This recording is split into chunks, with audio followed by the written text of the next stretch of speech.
V, you're muted.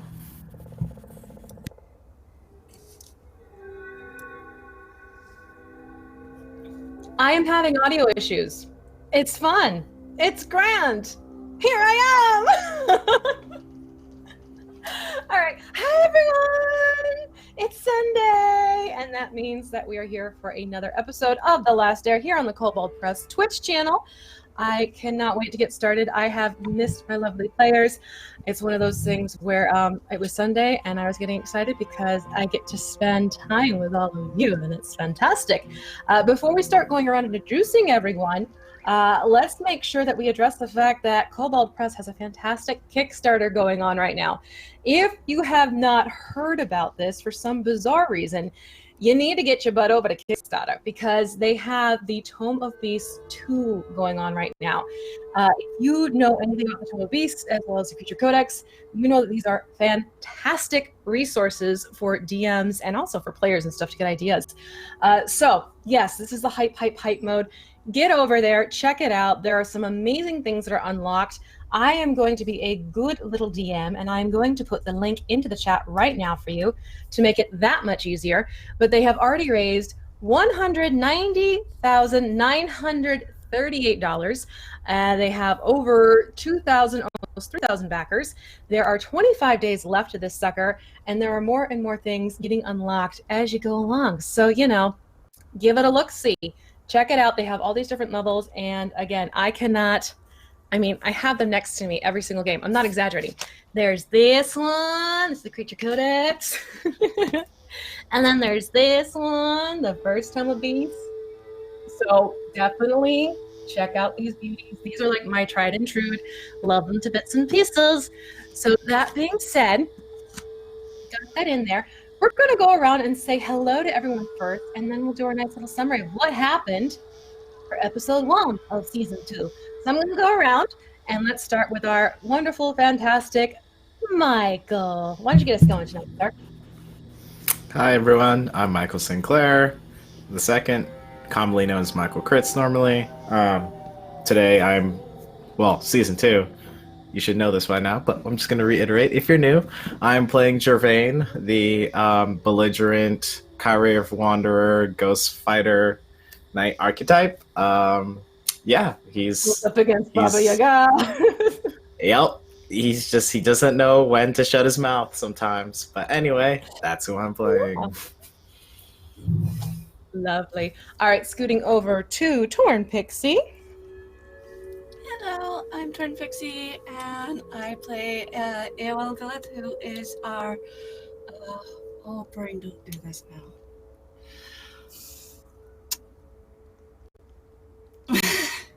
Our Warlock. Our Shadow Fey, Light Eater, Warlock, Druid, too. I'm gonna start writing this stuff down. So yeah. Yeah. Great. Thank you. And jumping down to Jim. Hey everybody, how's it going? I am Jim Davis, and tonight playing Slain, Trollkin, Ranger, Gloomstalker even, and looking forward to it. I get withdrawals when I don't get D&D, so it happens. Gotta play. There we go. And last but certainly not least, we have Kai. Hey, I'm Kai, and I'm playing a halfling sword fighter dancer who is just a woman trying to find her way in the world. Relatable. Yeah. No reflection of my real life whatsoever. Your characters never, ever at all tap into who you are as a person. Mine? No way, no. Mm-mm. Mm-mm. No way. Nope, it never happens at all. Can't relate to. Everyone's like, yeah, no. All right, so who wants to take a stab at getting the recap going and getting those extra 3 temporary HP going in the sheets? Anyone? Or I'll just give myself an extra inspiration for, an extra baddie or something. We can do that too. I mean, I could cover what Gervain did, but that's what I remember because he was being dumb. I can't speak for everyone, but I can sure, well, I can tell you what Gervin was thinking when he was doing in the why of it. Mm-mm. All right, if no one else is gonna bite, then go for it. Let's hear what Gervin Oh experienced boy. last we met. This is not going to be my greatest repeat, but here we go. um, so let's see what happened. At least in Gervain's mind, what happened was that we were trying to find a solution to we got some sort of information regarding the ritual that needs to take place. And that ritual required some sort of sacrifice. We're still trying to research, I think, what that sacrifice means. We don't totally quite know. And we know that the mist that we encountered the last time, not the previous session, but the one before that, was put off for a bit. It had to recover or something of that fact. We knew that we might end up facing against it again at night. And so we were trying to figure out what this ritual was and get information and prepare for the next night of the vampiric siege. At some point, Baba Yaga came to us again and started asking more information. We tried to get information from her, and Gervain at some point just lost it and was kind of done with Baba Yaga and was back talking her. It probably wasn't the wisest thing to do, but it's what he did. And he ended up walking away with his tail between his legs in that exchange and making a fool of himself. So he went off to cool down for a bit while other party members were more productive. And at some point, the mist, we got word that the mist was on its way in, and we were trying to prepare for that. That's what I remember as far as Gervain goes. Gervain picked up a lot, even though he was having a sulky tantrum. So, hey, that works. All right.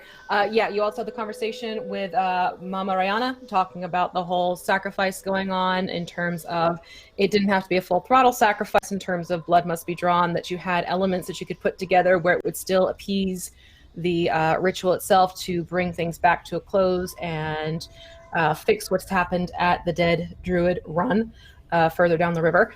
And I'm trying to think if you missed it. I think you got pretty much most of it. So yeah, take that 3 HP and tuck it into your character sheet. I'd say we're good for the evening. Now, you left off at the very end. You were all outside, standing together in the moonlight. You had everyone left inside the longhouse.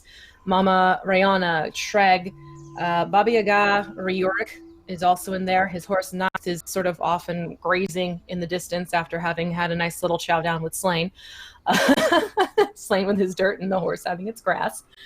So it is the 5 of you standing out in the open area, and as you're waiting, Slain started getting the sensation of this mist closing in and getting nearer and nearer when finally she made her appearance, this female form coming out from the tree line from close to where you last saw her, ready and waiting for you, and already gleefully mentioning how she's ready for a nice little snack.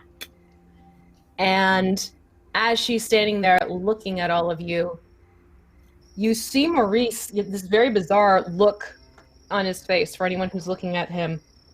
And it's almost as if his head tilts to hear things better, and you see him shoot straight up, stock straight, and look at all of you.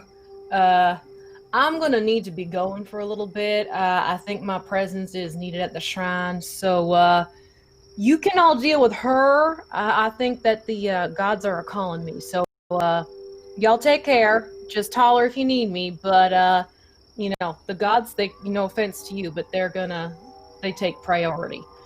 And he just turns on a heel and starts walking up towards the shrine. So he's going down to Lake's Edge and going up those mossy stairs to the shrine. So he's basically heading behind you beyond the longhouse. He's still in shouting distance, but after a distance, you can't visually see him anymore. And that leaves the 4 of you standing there sort of in the state of, what just happened? Where did he go? And the mist is standing in front of you, and you hear a rustling sound from the same area from where she just emerged. Again, keep in mind, she's amorphous. She can kind of just go where she wants to, bleed through things, move through things. She's basically like a fog. And as Mom Mariana said, you can't hold a moonbeam in your hand, referring to her. By the way, the knocking around stuff is my kitten playing with a dice that fell on the floor. So we have some extra rolls happening. Those Margreave forest cats. So as you hear this rustling happening, you see the upper portions of the trees begin to move. And it's at a higher point. It's even higher than what Slain would be doing were he to be cutting through the brush and the tree line. And soon enough, stepping out next to the Crimson Mist, you see this very tall, giant figure, a hulking creature. You don't see much detail, but their form is almost forest and tree-like in terms of it has a very natural look to it. And it almost seems like they're wearing a crown that knits together at the top of their head. And in their hand, you see a Jim, you see a massive club. This could almost be like a more mature sapling, not quite tree itself, held, grasped in their hand. And as they look at you, there's almost this ka-thunk, ka-thunk, as they take this club and just start smacking it into their open palm. And you just hear this. You didn't think I'd come alone, did you? Surely you don't think me that foolish. And the Crimson Mist just gleefully stands there as this creature starts to advance towards you. And as it starts coming towards you, you hear further rustling coming from the tree lines. And out step 5 more figures. And as they emerge into the moonlight catches these glints of white and ivory as you see these skeletal creatures with a humanoid form on the top portion and a more deer-like form on the bottom. So now standing in front of you, you have this hulking giant of a creature, the Crimson Mist, who is making a point of not advancing. She's kind of keeping herself tucked further back, and 5 Elseed skeletons emerging from the forest line, ready for a fight. Roll for initiative. Let's see what you got going here, my darlings. Because you know, I'm not it's a smiling because I'm happy. I'm smiling because I'm nervous as F word. Really? Would never guess. All right, let's hear what you got here. Jim, what you got? For Slain, I got a 16. 16? Yep. 0? Nat 20. Ooh, sweet. I will. 12 something. 12. 12. And Gervain. 10. A 10. Nice round 10. All right. Well, let me see here. So then our marching orders are Zira, you're going first with your 20. And then we have a little friend here. And then that's going to move down to Slain. You will go after Zira. After you goes the Crimson Mist. And then we also are moving on to our hulking fellow. Comes after the Crimson Mist. Aol, you are next. Gervain. You then go, and our Skelly buddies are at the very end. They did not roll so well. Okay, so starting off, Zira, you see this massive form. Again, this is a large creature. This is a giant. He is walking towards the 4 of you, ready for a fight, quite literally, posing himself, getting ready, swinging that club. You have the 5 skeletons sort of coming up behind him. It's almost like a horseshoe shape around him. And the Crimson Mist is in the back section. What would you like to do? They're probably about 40 feet away from you at this point, from where you're all standing in the open area. Okay. My swords are across my back, so I'm gonna grab both of them, and as I pull them out of their sheaths, that just like that metallic, like metal sound, anime sound happens. And I am going to rally my teammates. So as a bonus action, I want to expend a superiority die to grant them bonus hit points. And they're gonna get 7 each. 7? Yep. Nice. Oh, it says a friendly creature. I'm gonna do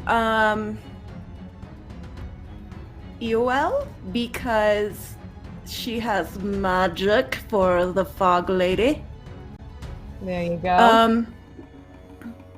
And I'm just gonna give a fierce face and start running towards them. I'll dash towards them so I can get clear over there.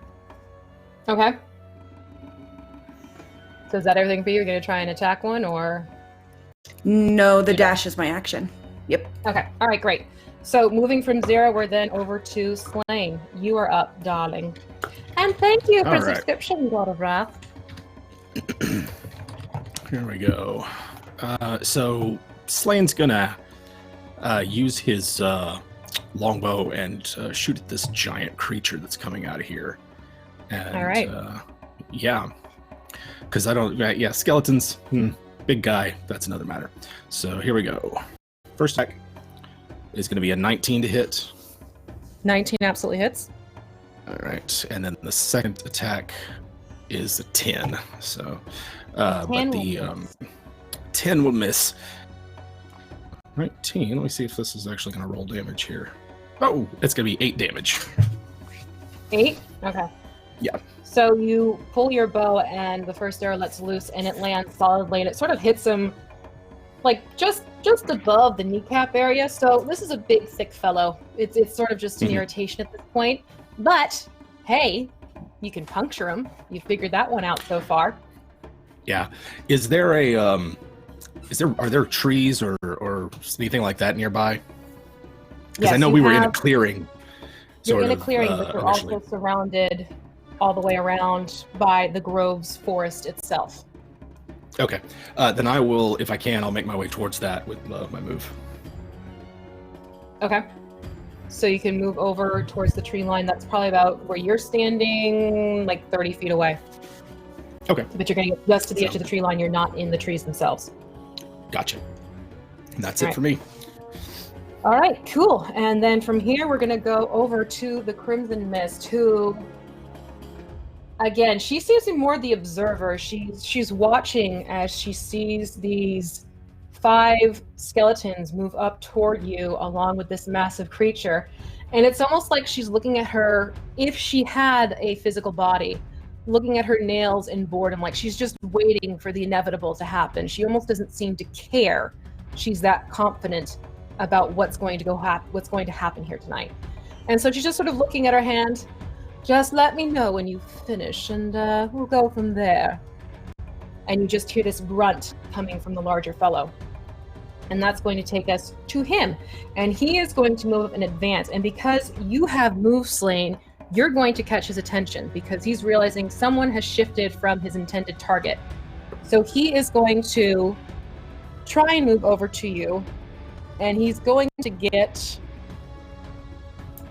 he's going to get close enough to you where he's not exactly on top of you. There's about 15 feet between the two of you.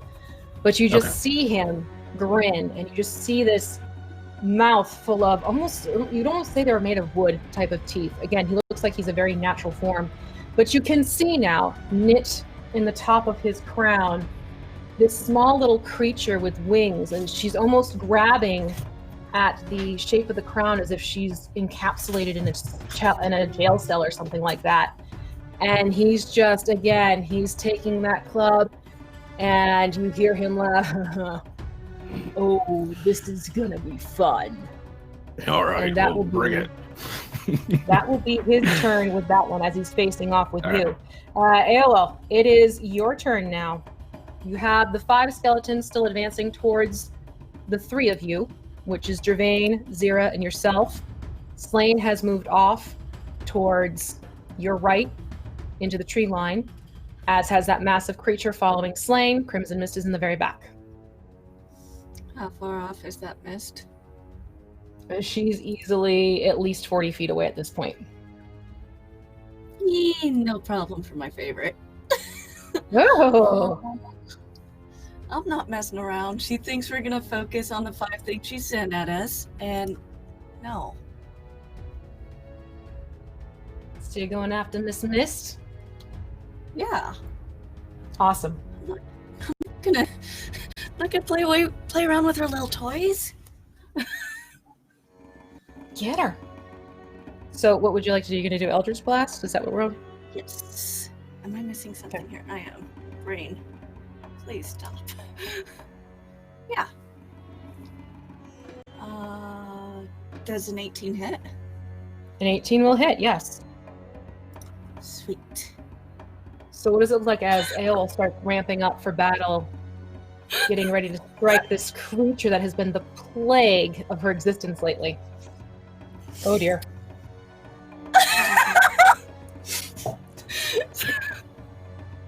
So, she does her regular thing where it's like this really, really dark energy that coalesces into beam.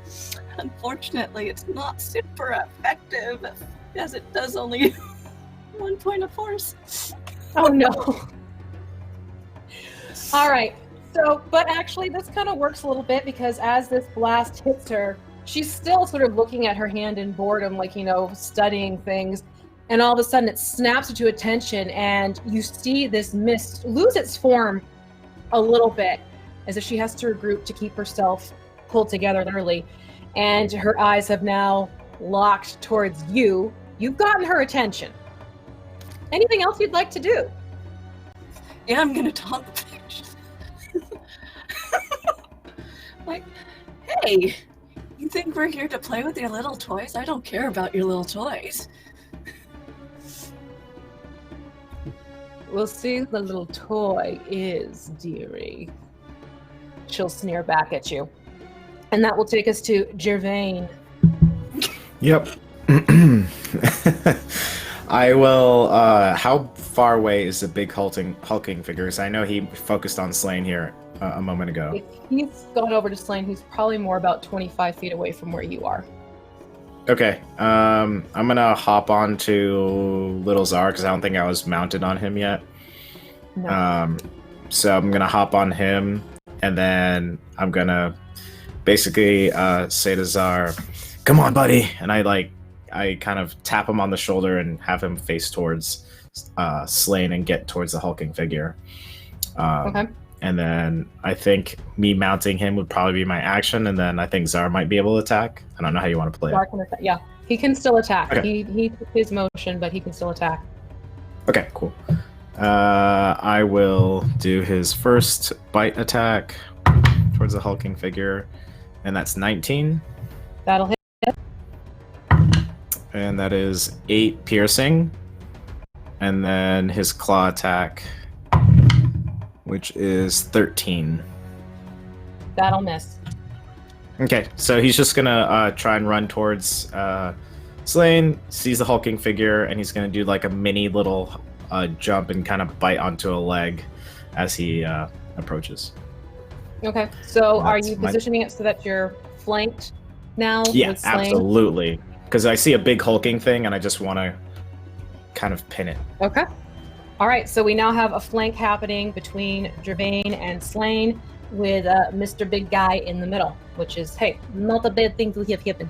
All right, now we have the skeletons. So the skeletons are going to move forward, and we're going to have three of them are going to break off and head towards the hulking figure, seeing that more action is taking place in that direction.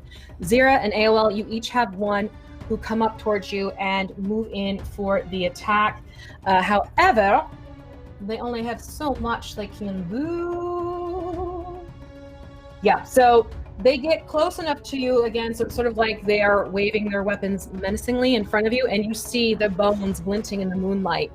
But at this point, it's more of a standoff point who's going to make the first move. And for Gervin and Slain, they managed to get up to you. And one is going to go for you, Gervin. And that is going to be all these different D4 or D20s out. There's 4 of them. Does an 18 hit? Oh yeah, that hits. Oh yeah. Oh yeah. So an 18 hitting. It's then going to be. So you have 8 points piercing damage as one comes up behind you and stabs you with their short sword. Got Right it. in the back of your shoulder. All right. Remember, Got it. 'cause they're higher up being LC'd, so even though you're mounted, it actually almost puts you face to face with them. Right. Yep. Yeah. Gervain's just gonna look really angrily at the skeleton, and he just is frustrated. So he's happy. He's actually happy combat's happening. Okay. All right. So then that's going to bring us back up to the top for our second go around. Zira, you have this skeleton within 10 feet of you. Just a little bit out of your swinging distance. Muted.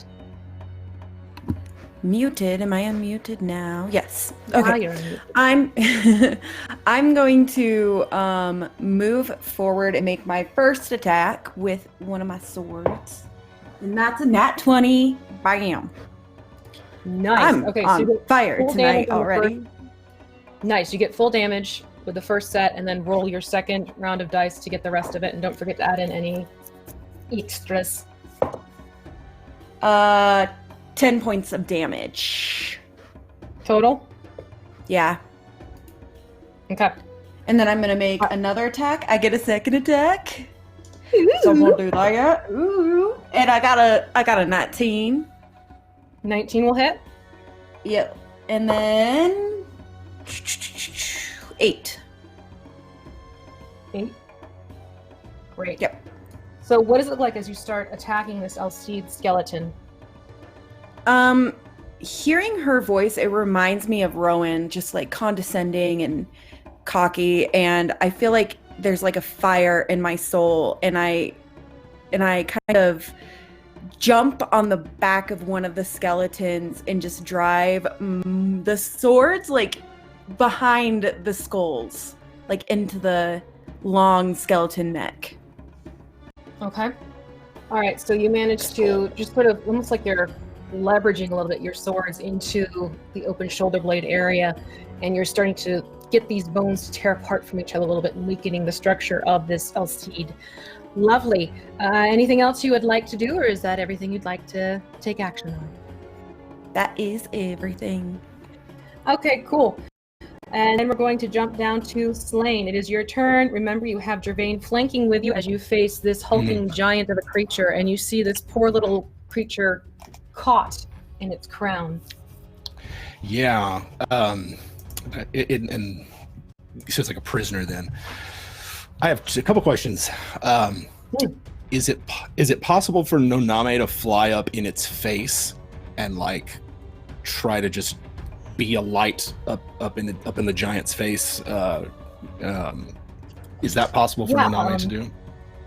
I like the idea. Let's have Noname do a performance and see how they do. And I'm going to do Do you want something me to on roll my that, or end. do you want to roll it? You can roll it. You can do a Noname. Okay. Let's see. Where is? Actually, I don't think they have any skills. Perception, but we'll see how this goes. Hey, Noname got a nat 20 with no modifier on a charisma check. Okay, so yes, Noname is able to distract this large hulking fellow because it's doing like this blinding flashing thing right in front of their face. And you realize it's probably because there's a similar light, not the same green light that Noname has, but there's like a pale blue light emitting from this creature as well that's caught up in the top of its head. So what we'll do is for the next round, we're going to say this guy is going to be at disadvantage on his attack for one Sweet. round because of Noname's assistance. Thank you, Noname. And I'll drop the bow and draw my hatchet, and we're going to start working those tendons, get that calf muscle going after the ankle. Come on, it's giant fighting time. I'm here for it. Let's see. First one's a 13. That's with advantage. So I don't know how that works. I don't think That's a miss. hit. That's a Nope. miss. And then, that's a crit on my second one. That'll hit. Yes, it is. And then my claw. Oh my god. I critted with my claw as well for my offhand. Okay. That's a good round for Slain. That is a good round. So remember, with the dice, you get the full damage, but then roll again, add in your everything else. So all right. So for the hatchet, yeah. So you just want me to give you the total? 11 yeah, just give me the total. Okay. And then the other is 17. It's 18 and 14, so that's going to be what, 32? Yeah. All right. Nicely done. So what does it look like as Slain goes to town? I mean, he just he's a native of Margreave. He doesn't know, I'm not going to metagame and know what these things are, but he knows that there are forest giants and the like that live around here. And this is bad. This could be bad news because it could just walk right through the longhouse and destroy it. Therefore, there's no house to deny entry to the vampire. And so he's just trying to immobilize it. Ankle, calf, Achilles heel, anything. He's just going deep. All right, beautiful. All right, so then Slain is all set. You see that his blows are starting to land. AOL, however, as you're taking note of this, you realize there is a flash of movement from where the Crimson Mist had been standing, and you see that this mist is starting to roll itself towards you. It's not like it's walking, it's not like it's making physical steps. It looks almost like the fog as it's rolling in from the sea after a late night type of situation. And it's rolling itself towards you, getting closer and closer, but it's also doing this skirt around thing. It doesn't want to go between you and skeletons. It wants to almost approach from the side. But you do notice that now it's moving towards your left, but it is getting closer to you. And that is going to be its activity for this round. And then this takes us to the big hulking dude between Gervin and Slain. And like I said before, he is going to have disadvantage on this one. However, Slain, he is going to target you because, ow, you took some swings at him. So he's going to go into AC. motion. 16 AC? Okay. Mm-hmm. So he is going to go in for the attack. And, got a 13 for his first hit with the club. So he goes to hit you with his club and swings over your head. You feel like this intense breeze. You can even feel the hairs on your head shifting with it. But he doesn't hit you. So in the off swing coming back around, as he tries to bring it back, he will hit you this go around, and you will then be taking 23 points bludgeoning. Nice. As he lands a blow. Respectable hit. And you see this grin get almost broader and wider. And oh wait, no, what? Let me do it again. Hold on. I didn't roll the second die that time. Let me try that again. He misses you. Because I forgot he had disadvantage from Noname. Oh, okay. So I'll take take the 23 points like away. hair's He breath. missed you. All right. So he missed you both on the front and the back attack of his great club. You lucked out with that one. All right, so he misses you thanks to Noname. Noname, where is Noname at this point? Is it still sort of flitting around above his head, or? Yeah. I mean, I don't know what else Noname can do. If it can attempt to free the thing that's in there, then well, it already did its Noname action might by try. doing the distracting. Oh yeah. Then it'll just distract, I guess. Okay, so placement-wise, it's still up above. Up in there. its face. Okay, so then we're going to move over to Ael. It is your turn now. Okay. So, Miss Lady thinks that I'm not going to notice her sneaking around, huh?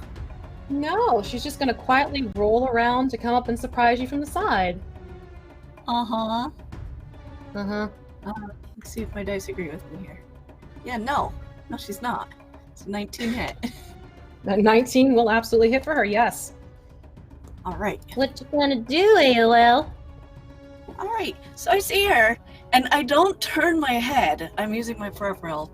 And I just kind of go out to the side, so that I'm not actually acknowledging her. And I'm going to do the same thing, and this time I'm going to hit her for 8 points of force.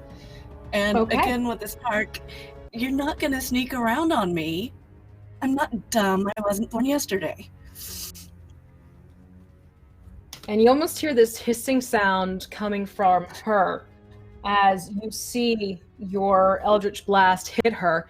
And again, you see that her form falters. It's not like she comes apart completely, but you are doing damage to her with this blast. Yes. Anything else you'd like to do before I move on? I don't think I have any bonus stuff. Because I Okay. took that second level in Druid so I could have my Druid things. If I'm close to a tree that's damaged, then I'd like to tree heal. But hey, that works. Okay, Gervain, that brings us up. Being within touch right now? What was that? I'm sorry. Are there any trees that are within touch range right now? Well, that's Where I don't you are think that's standing, no, necessary. because you're still in the open clearing. If you move about 25, well, probably 30 feet to be safe. If you move 30 feet, you will be in the thick of the trees, not just at the tree line. No, that gives her too much of an advantage. I'm not doing that. Much Okay, as I so would staying like to. put? Yep. Alrighty, not a problem. Gervain, we are back to you. You have just watched this hulking creature try and hit your dude across the ways with that massive club in hand. What would you like to do now atop of Little Czar, now that it's your turn? I'm going to yell out to Slain.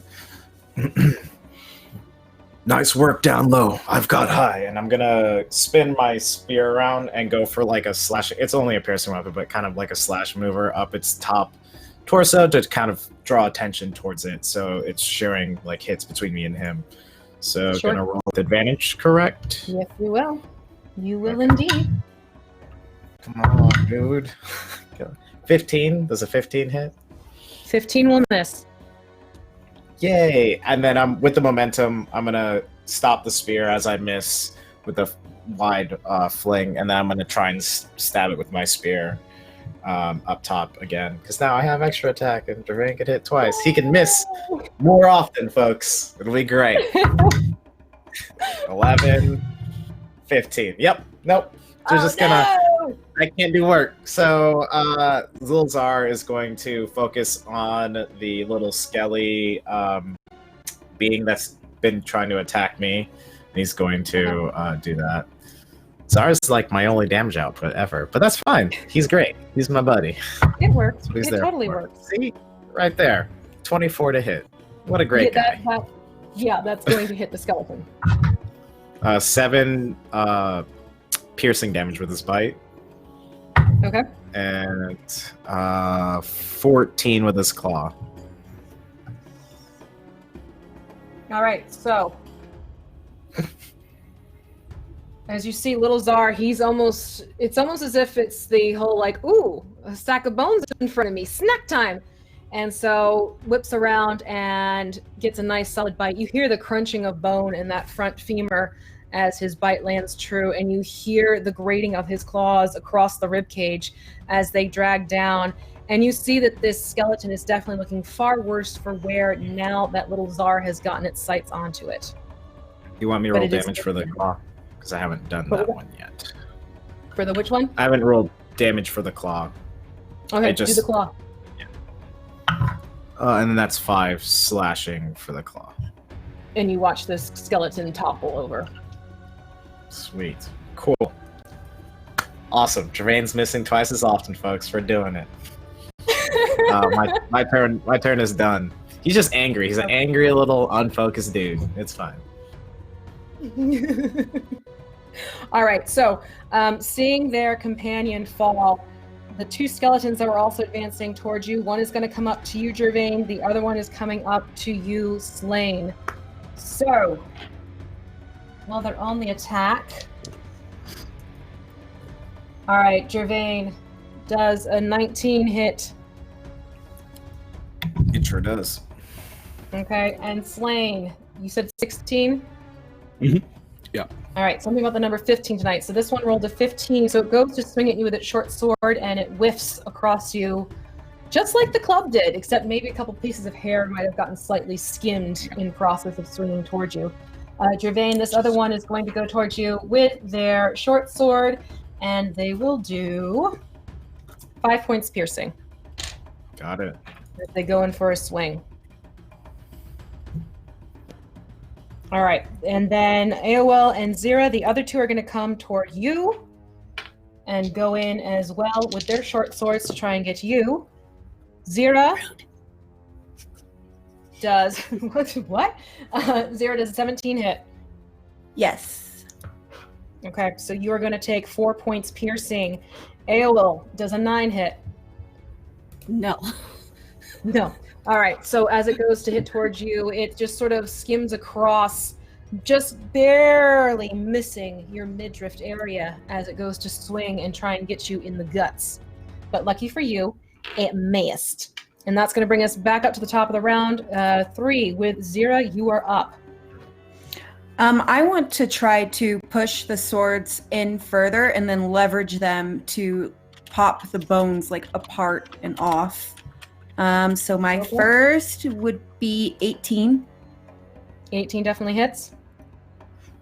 And then the damage is 5. Okay. And then 17. Will hit. And the damage is 8. All right, so for a total of 13 points damage. All right, so you do manage to get some more chipping and flaking and cracking happening in this skeleton. It's not falling apart quite yet, but it's not looking great, let's put it that way, as you've done some more damage to this particular skeleton. And then that will bring us to everyone. Give me a quick perception check. That's 4. 9. 9. 22 for Slain. And 13 for Gervin. Okay. 23. 23. All right, so everyone who got over a I'm 12. angry over here. Everyone who got over a 12, you will hear behind you more rustling of trees and everything. And stepping out into the moonlight, you see this hulking creature about the size of Slain. And as it emerges, you see this collection of vines and leaves growing over yet another skeleton with a very troll-like appearance to its form. And it too is advancing into the fray. But for Slain and AOL, you notice that its sights are not set on you. It almost seems to lock eyes right away with the big thick fellow between you and Gervin Slain. And this creature comes out and it starts hulking its way over towards this large figure with a full throttle, if it had eyes, man with a mission mode going. And it's going to go and it's going to take a swing, or attempt to take a swing, at our thick fellow. Oh, and that is a successful. Absolutely manages to. So you see it first take its jaws, and you see these large fangs protruding out the top and bottom. And as this jaw opens up, you see him lunge right towards this creature's bicep, and you hear the teeth breaking through the skin, Slain and Gervin, and sinking in as it actually does some damage to this creature. And you see this large fellow wince in pain, and you hear this growl come from his throat as this newfound vantral skeleton has come up and suddenly started to assist you in this attack. So his bite lands some rather decent hits, and you see that there is blood that is definitely starting to shed from the bicep where it was bitten. And as its jaw is still locked in this attack, it manages to land its claw onto the chest of this creature, and it too is taking some serious damage as a result. So you see these slash marks across the upper torso where the claws have sank through, and this fellow's not looking too happy now because of the 18 points of damage that were just rolled.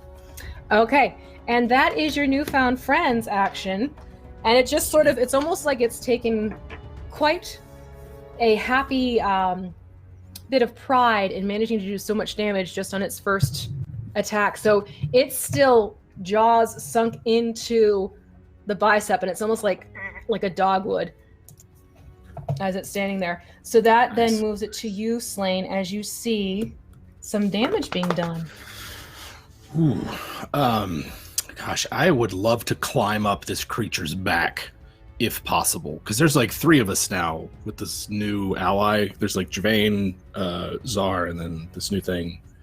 Is it possible for Slain like get around its back and start just like hatchet climb his way up, even if he's not doing damage, just like hack his way up?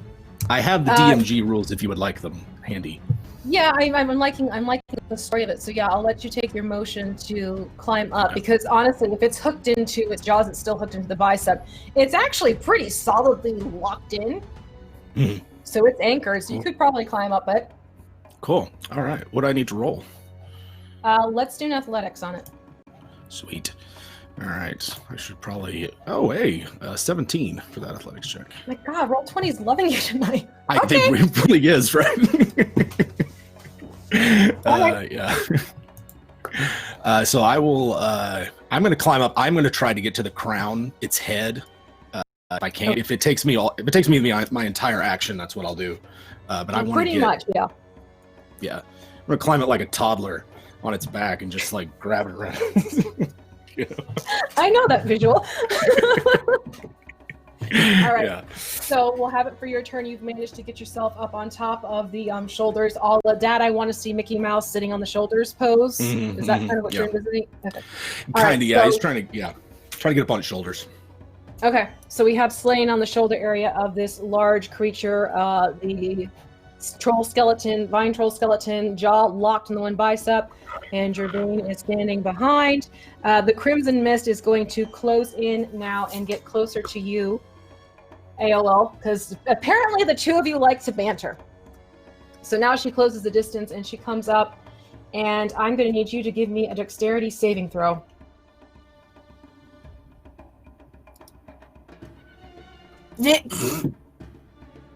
What'd you get? Grit fail. Oh dear. Okay. No. So this creature, she basically begins to envelop you. You see this red mist as it was rolling towards you. Her form, her arms open up, and if she had a smile, it would probably be a Cheshire cat grin at this point. Well, my dear, all bark, no bite. As she goes, and you feel this mist encompass you, and you literally just start seeing only red, and you feel your force draining suddenly as this mist takes over your space. And you are then going to be taking 15 points of necrotic damage as she pulls you into her misty form. Thank you for temp HP. I still got a tiny pool of that left. There you go. And that is going to be... That is going to be her action, and she still has you in her embrace. She is not letting... She is keeping you there. And that brings us to our chonkin fellow. So our heckin' chonker, he is going to this time try... How do I want to do... Let me see here. We have a trollkin on his back. We have the skeleton in his arm. And we have Gervin and little Czar. Okay, so chances are it's going to first focus on the skeleton.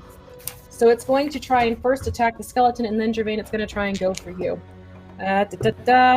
All right, so he is unable to dislodge the skeleton. Actually, no, take that. He is able to dislodge the skeleton. Napping. It's fun. And Gervin, he is also going to attempt to throw you from his shoulders. So first I'm going to have him do the attack on the skeleton. And that is going to be... hell, let's have fun. We'll pull out all of them. Right, so that's 14 points damage to our skelly buddy. And then... Slain, I'd like you to give me a strength check. All right. Strength. I love you, roll 20. I got a 19. All right. So even though you do try to stay on board, so to speak, you feel your grip loosen as it pulls at you even harder and manages to throw you off of its shoulders onto the ground. So you're back on the ground again. Prone. Back on the ground. All right. Give me 1 second here. All right. So that is then going to take us to Aol. You are in its embrace. You can try to escape by doing a strength check. Or you can stay there and take more damage second go around. I'm gonna go ahead and stay here. I got a You're plan. going to stay there? You're not going to try and get out? No, I've got a plan. Okay. All right. So the rest of you, you can look over that mist, and as you almost expect AOL to break herself free, you see her resolutely stay in this embrace of this crimson mist creature, who almost seems to be taking great pleasure in the fact that she has a nice little snack in her arms. And now, Gervin, it is your turn. All right. Am I still flanking with anyone at this moment? Because I know it's with a big creature, and then Slain I know fell, and I don't know if he's gotten up. So No, that I'm just has asking. pretty much disintegrated. Yeah, that's come and gone. Okay. So just normal attacks. Yep. Perfect. Let's do it. Gervain, once again, going to try and attack the torso of this huge creature. We'll see what happens. Fingers crossed. 13. 24. 23. Ooh. 23. That's gonna do something. Okay, so I'm gonna use the spear. So 1d6. That's 5 piercing. And 4 necrotic. And then I'm gonna use a charge. And let's see here. 4 and 8 more necrotic damage done to it. So, and then I will. So Gervain is finally like, he's hitting he finally hits the creature, and he just starts kind of. I guess he just starts laughing in a sense of like, finally combat, finally something I can kind of pour my energy into. Okay. And yeah, he's just like, and he's just like attacking it. And then Little Czar is going to. Is there any more little skeletons around them, or There are 2 skeletons by you, and there are still 2 skeletons over by Elwell and Zira. He will attack the skeletons around them. So whichever skeleton's nearby, Little Czar is going to attack. Alright. 17, I think, for his bite attack, hit. and that's going What? to be 7 points of piercing damage, and then 7 to attack for his claw, which I think will probably miss. That'll miss. That'll definitely miss. All right. And, So, yep. you have anything else you want to do there, or are you good? I think Gervain is good. He is good. He got 1 hit in. We're good. He got something. He got it in there. We're good. All right. So you see this one skeleton. It's finally starting to break apart. You're seeing ribs falling off the rib cage. A few of the vertebrae have definitely cracked. It's standing at a sort of an odd angle now at this point. This is the same skeleton that Little Czar had attacked before. It's definitely not looking good at all. It's on its last thread, so to speak. And then that is going to bring us to our skeleton. So this one rather extremely injured skeleton is going to go in for an attack against Little Czar. And the second one's going to go for you, Gervain. Gervain, does an 8 hit you? No. All right, what about a 14 for Little Czar? Does a 14 hit? 14 does hit. Yep, it was muted. 14 does hit. 14 does hit. Okay. So then Little Czar is going to be taking 8 points piercing damage from the short sword of the stronger skeleton that goes in for the attack. And that takes care of those 2. Zira, the one that you are not on, goes to swing at you. And the one that is on you is also going to try and attempt to pull you off. So we'll first take the one that's going to try and attack you with its sword. And it gets a crit. So it's going to hit you, and you are going to take an additional. So that's going to be 14 points piercing damage, 0. So you feel this blade slice into your back as it goes in, trying to get you off of its companion, seeing that you're doing some serious damage to it. The creature that you are on is going to try and pull you off. I'd like you to give me a strength check as it tries to wrench you from its back. Ooh. 8. 8. All right.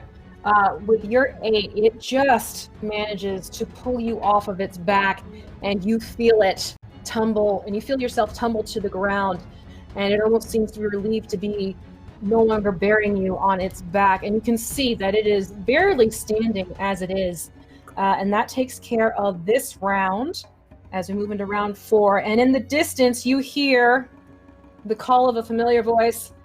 How's it going down there, folks? How you doing? And do you alert Maurice into what's going on, or do you continue to fight and let him stay up at the shrine praying to his gods? I like how you're all like, do we?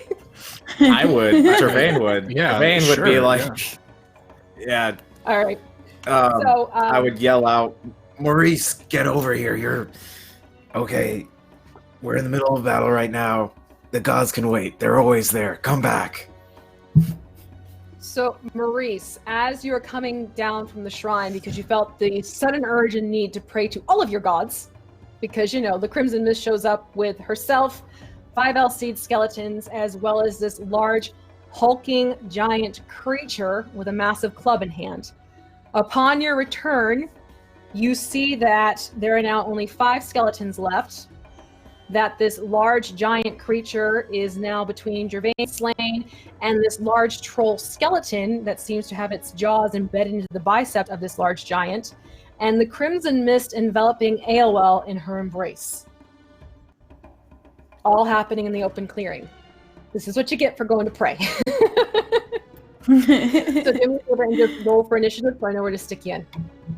All right. And you're muted right now, Jesse, just so you know. Oh, the mutage. Okay, so while that's getting figured out, Zira, if you could please, we're up to you again. And you have the skeleton that just threw you off its back, really not looking good. And there's the other skeleton in full health. I want to stand up, and both of my swords are still in the shoulder blades of it, correct? Or would I have pulled those down with me? With you. Okay. I'm going to stab upward. So I'm going to stay on the ground and stab upward into the chest cavity with 1. Okay. And that would be 7. That'll miss. And so I'll try again. That would be a 6. So That'll I feel also like falling and not paying attention to being pulled off, I kind of am feeling weak, and it kind of maybe got into my brain psyche that I'm not worthy of being in this fight, so I'm just going to stay down there. Okay, so it threw you for a loop, getting thrown off its back. Makes perfect sense.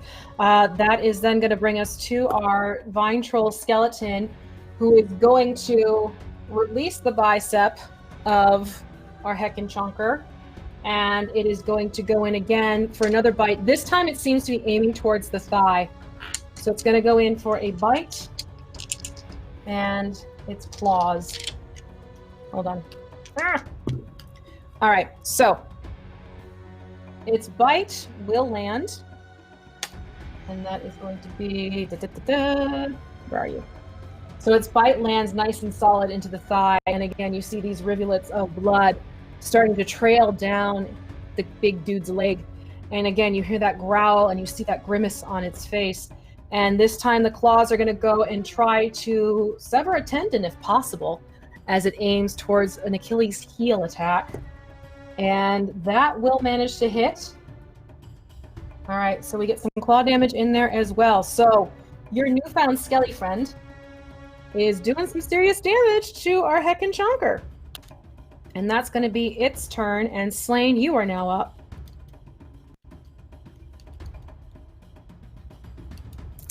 All right, so it threw me off. Did I take any damage from that fall when it threw me off? Okay. No. He's gonna. I guess I'll just bring you down to my size, and he's gonna join the vine troll in attempting to attack its legs again. Okay. And he'll run up to it. Let's see. First with the hatchet. First hatchet attack is a 21.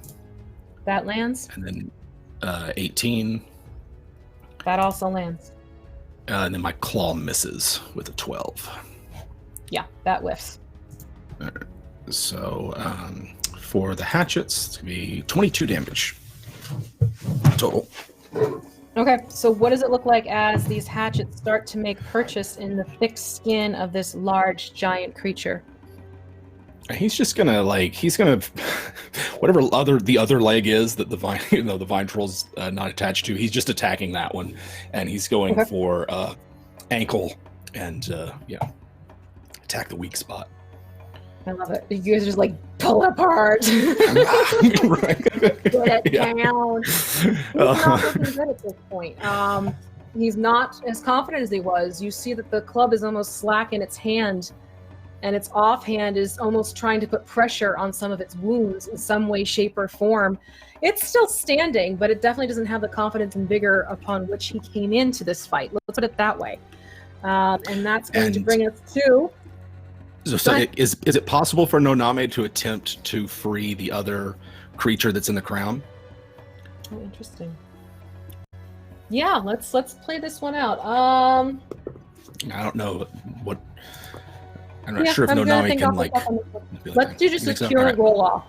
Okay? I'll roll my d20, you roll your d20. Whoever gets the highest, it's a success for that one. Certainly. All right, here goes. I got a 13. I don't know what I got. I got a 4. Oof, no. Ooh! All right, so Noname does what it can to try and free this other creature that is still encased in this large fellow's crown. And bless Noname's little heart, but it doesn't happen. But you can see the creature inside almost looks slightly relieved that someone is trying to help free it. So that'll be Noname's turn at this point. Crimson Mist's turn now. So AOL, you are in this creature's embrace still. And tell you what.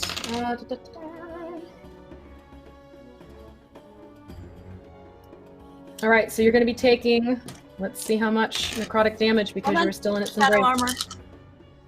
What? Shadow armor. Reaction. You cast that reaction? Shadow armor. Okay. Well, it's a reaction, yeah. It has to be a reaction at this point because it's her turn. Yep. Okay. It is as a reaction.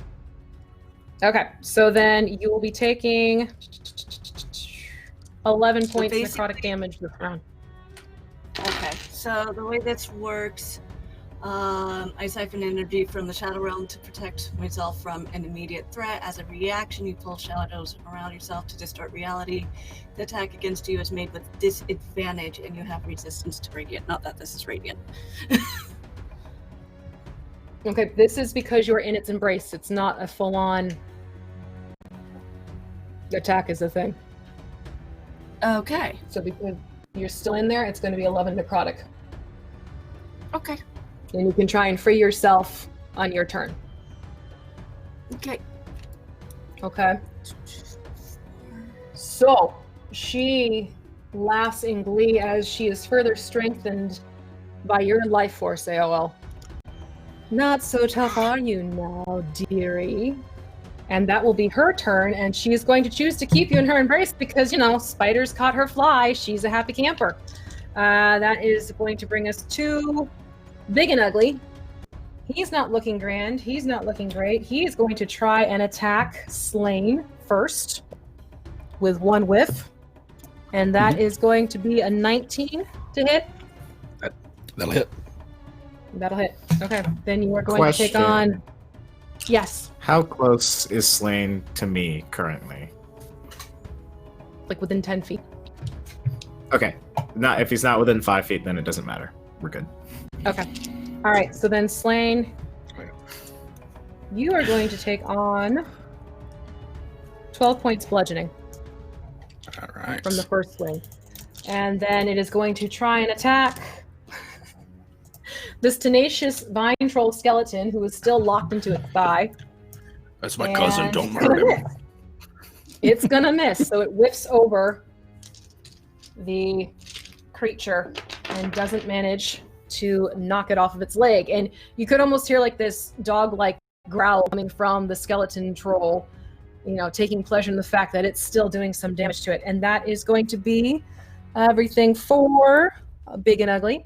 And that brings us now to AOL. You are in its embrace of the Crimson Mist. You can choose to try and get yourself out.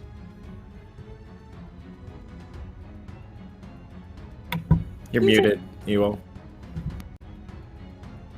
Would it be possible for me to use Eldritch Blast and then Misty Step, seeing as Misty Step is a bonus?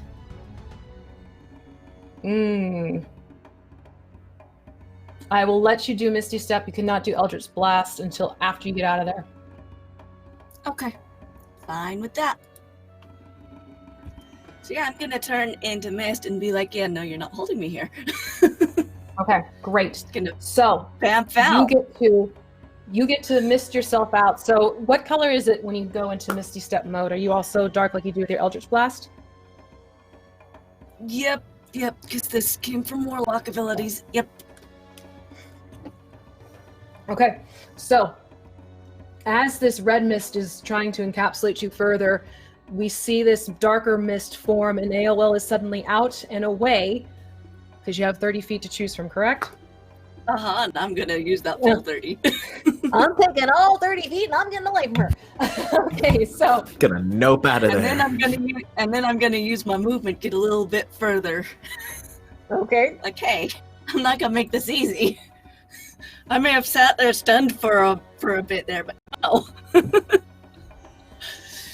there you go. Okay, so you move even further away from the mist. Can't say I blame you. No. And then do you do your Eldritch Blast attack? Yes.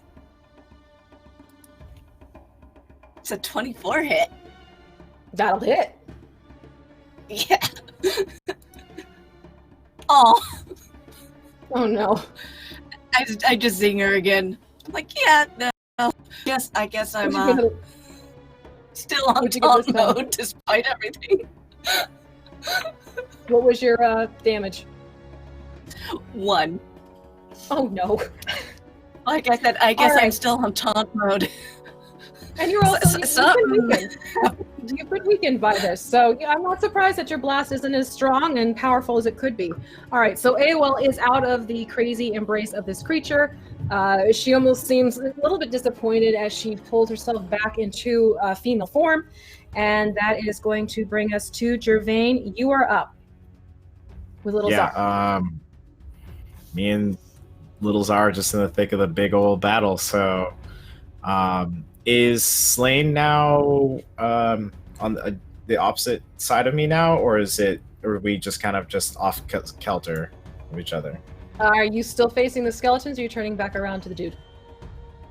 Oh, the big dude. Okay, so now you're back into flanking, yes. Yeah, I will attack the big dude. Yeah. So first attack. Yeah, Gervain, get us. Okay, finally, a 26 to hit. Yes! For my first attack. Okay, sweet. Yes! Gervain's figured it out. That is I should know the 6 piercing and 4 necrotic. And then my second attack as Gervain. Okay. 22. The rules are he's warming up. He's just warming up. That's all he It needed. takes a little while. 9 piercing and 4 necrotic for that hit, and then Little Zar is just going to keep hammering away at the skeletons because there's still a couple there on him. So Yep. There's the one that's that not he's looking great damaged at all. before. Yep, he's going to go for that one. Okay. So his bite's going to be a 9, which I assume misses, and then his claw is going to be at 18. That hits. Okay, and then I will roll a 1d4 for that one. That is 7 slashing damage onto that skeleton. So it's just me and Little Czar, just a flurry of like hits, me stabbing up towards the the big hulking creature, and in between those hits, Little Czar is trying to bite and scratch. So you just see a flurry of combat between me and him, going Fantastic. crazy. In this flurry of combat, you also see the collapsing into a pile of bones, that one skeleton, as it almost seems to disintegrate from Little Czar's attention. That's leaving us with now 3 skeletons standing. And it is now their turn. So the one skeleton that's left by the 3 of you and our Heckin' Chonker, he is going to go for Little Czar. And I'm assuming he's going to miss with an 8. That is correct. That is correct. Okay, so then Zira. Well, where have you placed yourself? You did not go near where Zira is, correct? No, unfortunately. No. All right, so Zira, the one that you have done some serious damage to, it is going to try and attack you, while the other one tries to move over to the larger crowd in combat. So the one is going to use up everything to get over to that point, to the rest of you. And then, does a 7 hit you, Zira? No. No. Okay. So that means Gervin and Slain, you have the big giant between the 2 of you, as well as the vine troll skeleton locked into it, and 2 Alcide skeletons, 2 bad guys, basically with you as well. Zira, you have that one skeleton in front of you. AOL, you are off in the distance seeing things. That brings us to the bottom of this round, and Maurice, can you hear me? You are muted, my dear.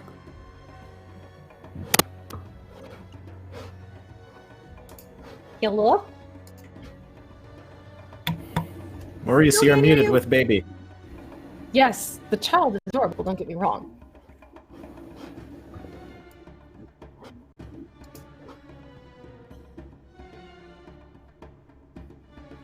Yeah, it looks like he's frozen too. All right, so Anything now? say. I can hear Yeah, you now. you're good. Noises? Yes. Okay, so Noises are unfortunately, it looks good. like the All right. mic portion of my headset is cut out. That's fine.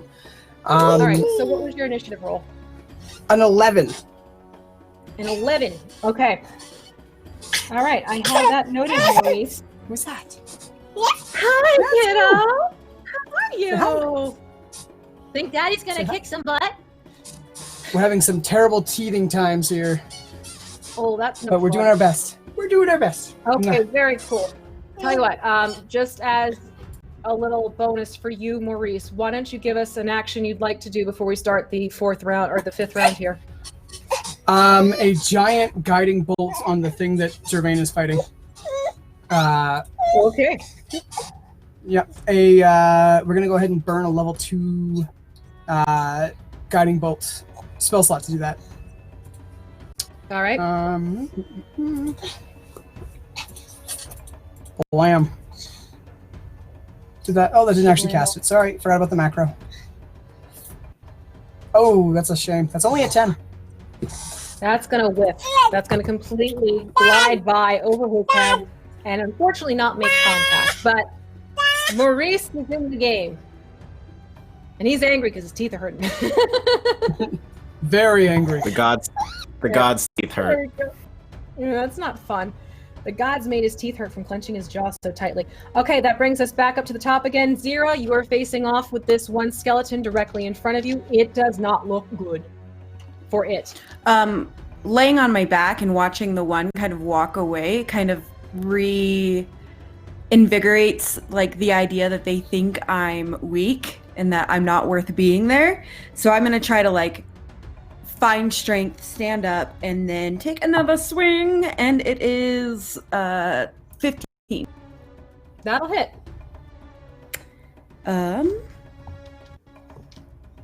Why is my brain not working? 10 points of damage. 10. Beautiful. Okay, so what does it look And like then- as you see Oh, the nope, go ahead. skeleton fall to pieces in front of you?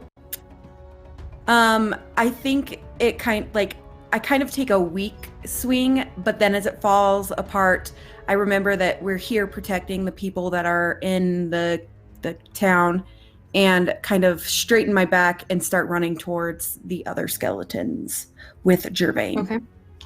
Okay, so you're heading over towards... My notes look like a freaking football game right now. Okay, so you are heading over to that group. Here we go.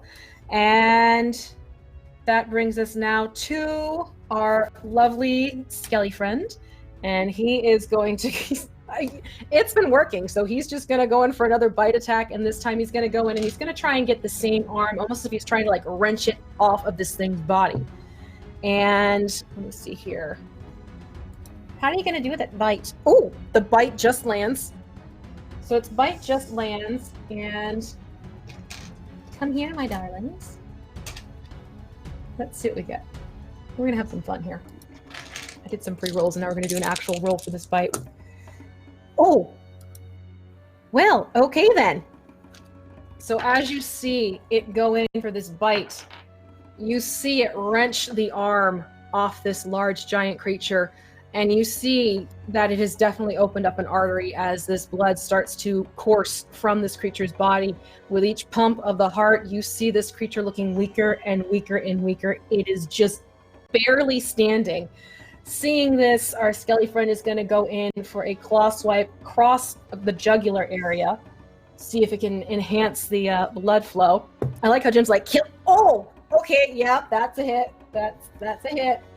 And as it does, it slices with its claws across its throat, and you see any sign of life just instantly dim from the eyes of this hulking figure as it collapses into a pile between the now 4 of you, Zira, Slain, Gervain, and your Skelly friend who is still standing. And the only sign of life is now this small creature trapped in its crown. And that is going to be the Skelly friend's turn. And that brings us to Slain. All right. I will, in Sylvan, will to stand back, and I'm gonna try to smash that crown, because it's like antlers or like twigs or something, right, on top of it. It's definitely a part of this creature's body. Let's call it like bone-like protrusions, but they almost look like branches woven into each other. It is a small space because it's a top portion of its head. So any type of swinging and breaking, you could cause damage to the creature inside. So I will Can I reach in? mention that. Is it possible to just reach in and grab it? You could even try and break, pull back as opposed to smash in if you want to. Yes, let's do that. Well, you use the blade of the axe as sort of like a makeshift crowbar and try to start making an opening for it. So just give me a straight up roll and let's see how you do with popping up in its skull. I guess we'll phrase it that way. Sweet. All right. 7 this time. Let's see. I don't think I can do anything to boost that or anything. Yeah, he'll just keep working at it. Okay, so but he is going to tell Noname I right? missed. What was that? Yeah, I have extra attack. Right? Yeah. Okay, so if you want to use your other attack on that, I'll let you do that for this. Well, that is a crit. Awesome. All right, so you hear on that first go, you hear the telltale cracking of bone, but the skin and the tendons and everything involved is still keeping things together. And your second round of giving it a go, you feel everything sort of let loose and break free as this one critical larger branch of this crown opens up enough space for this small little creature to quickly flit out, and it dances quickly in front of your face. It dances quickly in front of Noname, but it is fast to zip away into the dark of the forest. You can tell this poor thing is terrified. It does not want to stick around for very long, if at all, but there was a brief hint of gratitude in its freedom. Okay. I'll spin, look around for the mist, and say something to Name about where'd the mist go? The mist is over to your left. Okay. It's not made it to the house. We will be... It's actually looking for AOL at this point, looking for her, but it is not near the house. It's midway between where it originally started and where the longhouse is. So it's almost running alongside of where you are at this point with everyone else in the group, but she's about 40 feet away where she's positioned. Okay. I'd like to go, like, there's 2 other skeletons around here, but we got, like, the vine, I feel like the big guy's down.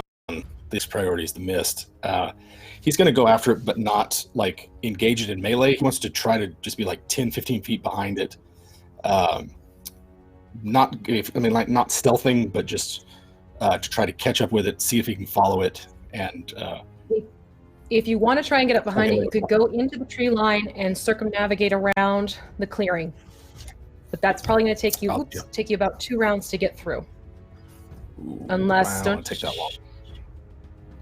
I don't move any quicker without a spell that I haven't cast. Yeah, if you want to be more direct and not sneak up behind, you can absolutely get to her next round or this round. I'll just be more direct then. Okay. And make my way towards her. Okay, so make your way towards her then. So Slain is on the move towards Crimson Mist, Lady Mist Veil. Yeah. Or Veil Mist, sorry. So that is Slain. She sees you coming towards her, and she is going to... You see the mist sort of square its shoulders. It becomes more upright and almost looks a little bit taller, and the form takes on a more solid look to it. It's still mist. It's not turned into a body.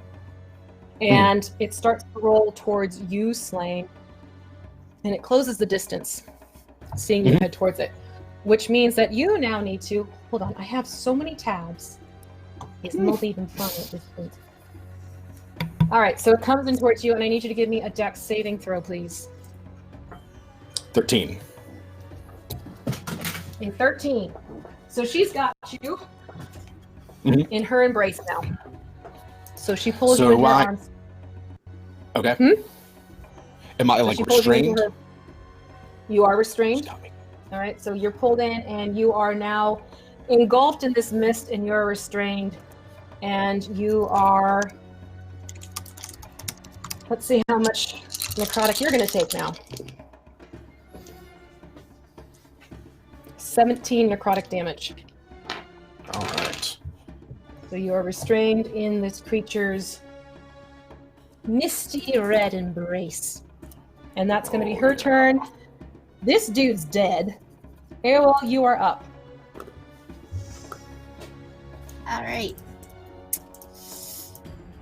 Yeah, I know how much it kind of sucks to be hugged by her. Those aren't nice hugs. So, I'm gonna try and blast her again. Okay. Does a 9 hit? Does a 9 hit? That's a 9. Yeah. Nope. 9. No. Okay. Not happening. Not happening. All right, so Airwell attempts to blast, seeing her friend Slain pulled into this creature's rolling, engulfing embrace, and unfortunately misses. Now Maurice. Seeing all this happen, it is now your turn. And you have just watched Slain get engulfed. Yeah. Am I within 120 feet of Slain in the Mist? Absolutely. Okay, so then I'm going to assume that I'm still kind of like glowing a little bit from having just charged up a guiding bolt. And I'm just going to start the mechanisms over, and everything kind of whirs up, and that white light generates and arcs upwards towards Slain this time. You can't have the marker, I'm sorry. But I want the marker. That's all she wants. So that's going to be another level 2 guiding bolt, and watch me blow all my spell slots. Hang on, Mush. My arm's going to be there for 1 second. He needs to do something. Oh my goodness, it's another 11.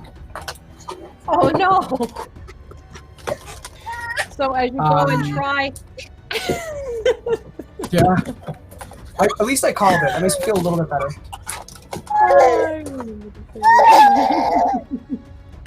So as you go and try and help out your friend Slain with your guiding bolt, unfortunately it goes wild again. It does not manage to hit. You seem a little bit off kilter still, having just come back from praying, trying to get your head into the game, but not quite there. This then brings us to Gervain. You have 2 skeletons by you, and you just saw your Slain go wandering off towards the Crimson Mist, and she happily took him up on the offer. So What I have would you a like to question do? before we go. Yeah. Does it... Is it an action for me to get off of Czar? It is? Okay. Good to know. Yeah. All right. I guess me and Czar are going to finish off the skeletons for now.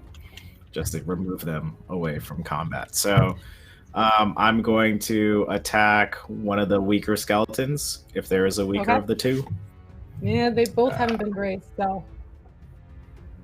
I will attack one of the skeletons, whichever one. 11 and a 12. Classic Gervain. So what did you get again? The 11 and a 12. Yeah, those unfortunately just the 12 definitely just missed, and the 11 doesn't hit at all. What about Little then- Czar? How does he do? Yeah. Natural 20. Of course. Okay, sure. Oh, I love Little Czar. Okay, so 13 for his bite, which is piercing damage. And Okay. then his claw attack is going to be 19 for his claw. And then his damage is going to be 5 slashing on the same skeleton. Okay, for the one where he got the crit, you made sure you had full damage on the first round of dice, and then. roll Oh, again I did for your- not. Okay. So that I can figure it out right now. Yep, go for it. Let's make sure we get the right damage. There we go. Mhm. So the first one, what I did it. So 4. So it'd be 6, 10, 15. No, 6 plus 4, 10, 13. So 13. It was 13 It rather. is the- So same. Okay, Still came alright. out to the same. Okay, great. So 13 and 5. Okay.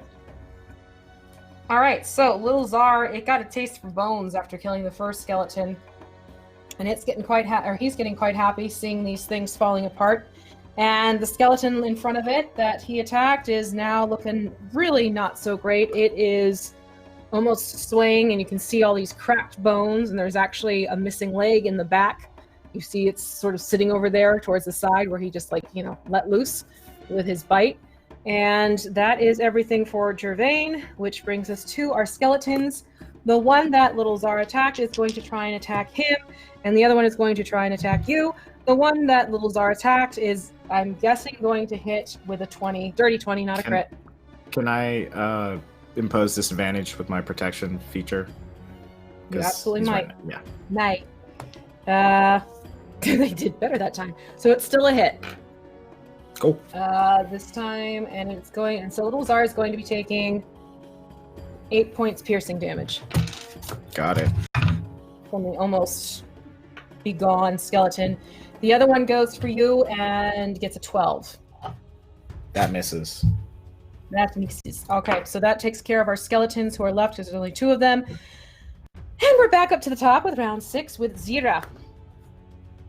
You see that there is one skeleton still healthy, and the other one's looking very weak and brittle in your group of battle. And you see that not Gervain, but Slain is off in the Crimson Mist. AOL is in the distance, trying her best. Same for Maurice. What would you like to do?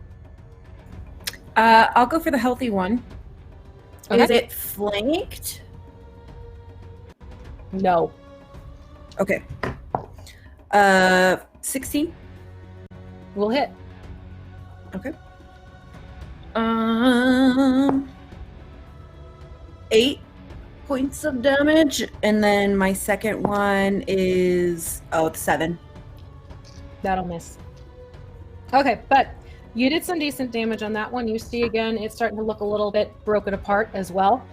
So you now have 2 injured skeletons amidst the 3 of the 3 of you, because we have our skelly friend, who is going to go and attack that lovely one who is just about ready to keel over.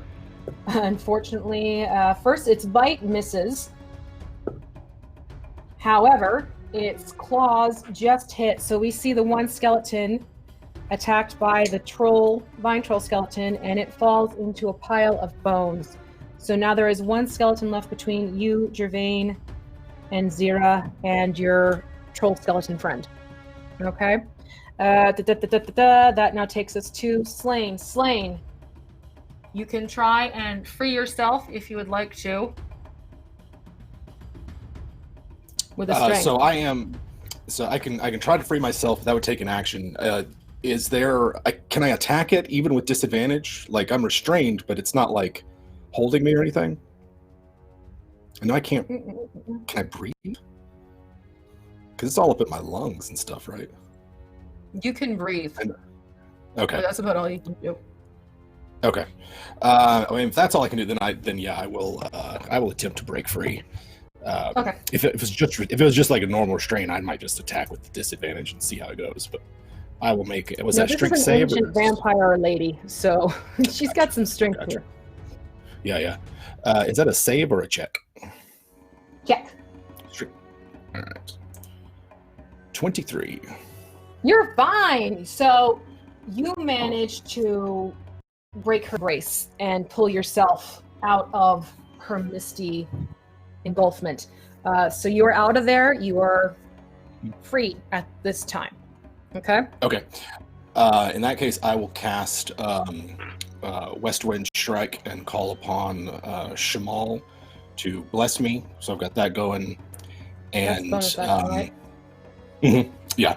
And he is going to stay there because he feels like he's a little bit tougher than say than Ale and doesn't want anybody else to like die. So he will continue to menace and like try to fight her, even though he doesn't have any actions left. I like the chutzpah. She is going to look to you. Oh, now I'm going to have to flip a coin. Let's see. She's gotten a taste for you. She's gotten a taste for AOL. AOL 1, Slain 2. Like, come on, I can regenerate my blood. Come on. You gotta be kidding me. Because the way this 2D is made, it landed on its edge and stayed upright. Like that. Okay, let's try it again. Okay. AOL, she's coming after you. So, Slain, you see this thing look you over. And it's almost not like it, bad taste in her mouth, but she's just not as interested in you. You're the one who wants to be there, who's ready for the fight, but she's more eager to chase the prey. So, AOL, you see this crimson mist starting to make its way towards you. However, you are a distance away. She's not able to get to you in her turn. However, you do get an attack of opportunity, Slain, because she has moved past you. Okay. So you can give it a go and try and get something in there. Absolutely. That's a 14 with my hatchet. I don't know if that hits. It does not hit. Okay. Then that's it. Okay. And AOL, it is your turn now.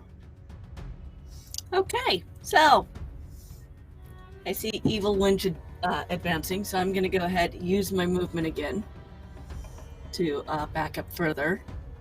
Don't blame you. And then I'm going to go ahead and Eldritch Blast again. Does a 15 hit? 15 does hit. Whew! Just hits. For 5 force. And then, 5, okay. yes, and then I'm going to go ahead and use my Misty Step again to extend the different distance between us. Okay, how many Misty Steps do you have a day? Up to my Charisma modifier, which is 3, so I've got 1 more after this. Okay, sounds good. Okay, so you get in some little bit of damage before you kind of flip yourself and get away from her again. Sorry, I was just looking in the chat. So that then takes us to Maurice. You're up. Maurice is fairly frustrated that these beams don't seem to be working, so he just kind of looks back at the church and throws his hands up in the air with this isn't exactly selling an image of all-powerful, omnipotent beings, but all right. And then he's going to reach inside of his chest and pull out a whirring mechanism. And then he's going to kind of throw it like a frisbee, which is him deploying a spiritual weapon at the mist and it's going to kind of unfurl, so it looks like a clock, but the minute hands are running like buzzsaws, basically. Very cool. Yeah. So then let's see if it hits. But I mean, so far nothing has. That's a 16. That hits. Sweet. So that will be 15 radiant damage. Beautiful. Radiance, even better. So, as you see your spiritual weapon come to life and these whirring... It's almost like saw blades almost, but it's the hands of the clock. These whirring hands. And how much damage was it you said? 15 radiant. 15 radiant. So as you see these hands whirring into this mist, you know it's going to do some damage. You can tell about the way the spiritual weapon is acting. However, it almost seems to be amplified in the damage that it's done. And you can tell that it's done a nice chunk of owies to your Crimson Mist ancient vampire lady. You hear this hiss and growl coming from her as your spiritual weapon hits true. Sweet. I am all about the owies. Beyond that, I will try to get as close to the mist as I can and call out a turn. Okay, great. Gervain, you are up. There is one skeleton left that is a foe between you, and you still have the troll vine or the vine troll skeleton and Zira there with you. Right. I'm going to attack the skeleton in front of me. Okay. Attempt to. Oh, 22. That hits. Yay! Dirty 20. So Okay. I'm assuming both of those hit, so I'll roll damage for those. 9 piercing, 1 necrotic for the first one,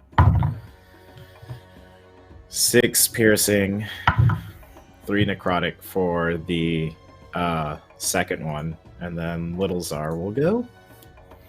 If Okay. it's not dead yet. It's barely standing at this point. You've Natural had the 1 for satisfaction of hearing Zar's. these bones break. What did he get? Natural 1 for Zar's first attack. What is it with That's the a bite. two of you? I swear, it's like blink, blink. Okay. So you have I the don't skeleton just barely standing, and it is going to do a half-hearted attack against you, Jermaine.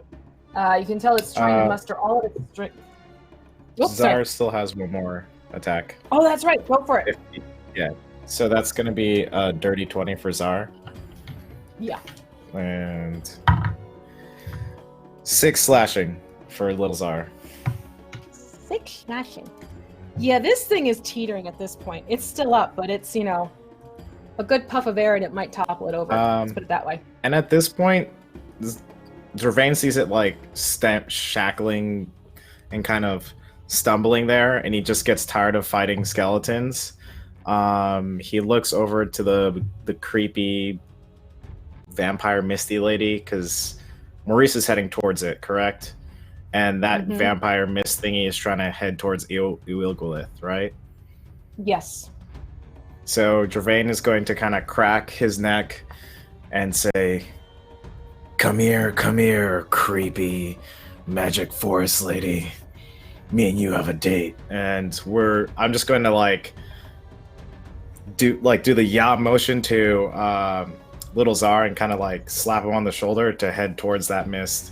And I'm going to use 50 feet of movement. I know that'll probably get an attack of opportunity either on me or Little Czar for the skeleton, but Gervain wants to F something up that's magical forest and lady. Okay, yeah. Skeleton's going to try and attack Little Czar. It's so weak, it just basically flies. You fly beyond it, and it doesn't even make any contact whatsoever. It's almost like one of those meh type of swings more than anything else.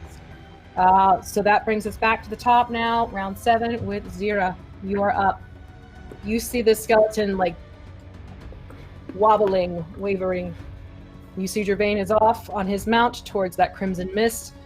The skeleton is sort of standing next to it, almost shrugs, well, what do you want to do? I'm just gonna grab one of the antlers and twist it. Like it's okay. Yeah, so let's do this as Yeah, unarmed. Strike type of thing. 18. 18 will hit. And then just take a d4 and add your strength to it. Oh boy. 3, 4, 5. 5. Okay, so as you grab this antler and torque it, you see the skull pop off the spinal column, and it's almost as if that was what was holding the skeleton together as it collapses into a pile of bones, and this last skeleton is no more. This thing that's next to me is very big, right? He's huge. It's about the size of Slain. So in comparison to you, it's definitely a good size. Can I jump onto? I put a mitt in my mouth, like right as it was my turn. I'm so sorry. That's okay. Can I jump onto its back and like? Oh yeah. Because it's faster than me, and yeehaw to the lady or wherever it's gonna go, I guess. Okay, so yeah, it sees that you're like, willing to play along, and it actually will get down and sort of like lower itself more, so you're able to get up onto its back, and you're now on the vine troll skeleton. And Dang, we'll see what it Zero. does with I it. see you. Mount up. Oh, That's right. It's right after you. So it kind of tilts its skull up towards you, and looks at you with its empty sockets. But you could almost swear that you see one of the vines sort of arch itself like it would an eyebrow, and it starts lumbering over towards the mist as well. So we now have Slain, Gervin, and Zira around our mist. And hold on, mathing. It's about 10 feet away when it finally gets to where it needs to be. So you're close enough where you're getting in range of her. Okay, Zira? And then that's going to bring us to Slain. You are next, Slain. Cool. All right. I guess I misunderstood. I don't need to move to attack it then. It hasn't gone that far from where we initially You're not that, you can attack right from where you're standing. Sweet. All right then. Well, that's what we would do. And he's just going to use his hatchet. He's not going to make an offhand attack. Okay. Do we have an advantage on it for any reason? Otherwise, I got a 12. It's the difference between a 12 and a crit. That's what I was curious about. But if not, the 12 misses. Well, let's put it this way. Would Gervain have... I'm going off of the assumption that Gervain would try and make it a flank. 50 feet of movement. So it would be possible because of Okay. Little Zara can move 50 feet. Okay, Just so then throw it yes, out I'm going to give you flanking because of history of how the two of you usually fight together. Gotcha. In that case, that's 2 criticals. John, I don't know what I did to make Roll20 so happy with me this evening, but I'm loving it. I don't care. All right, so math it all out with your 2 crits. That's amazing. So and you're using your hatchet, correct? Correct. Yeah, the magic hatchet. That's amazing. Okay. 17, and then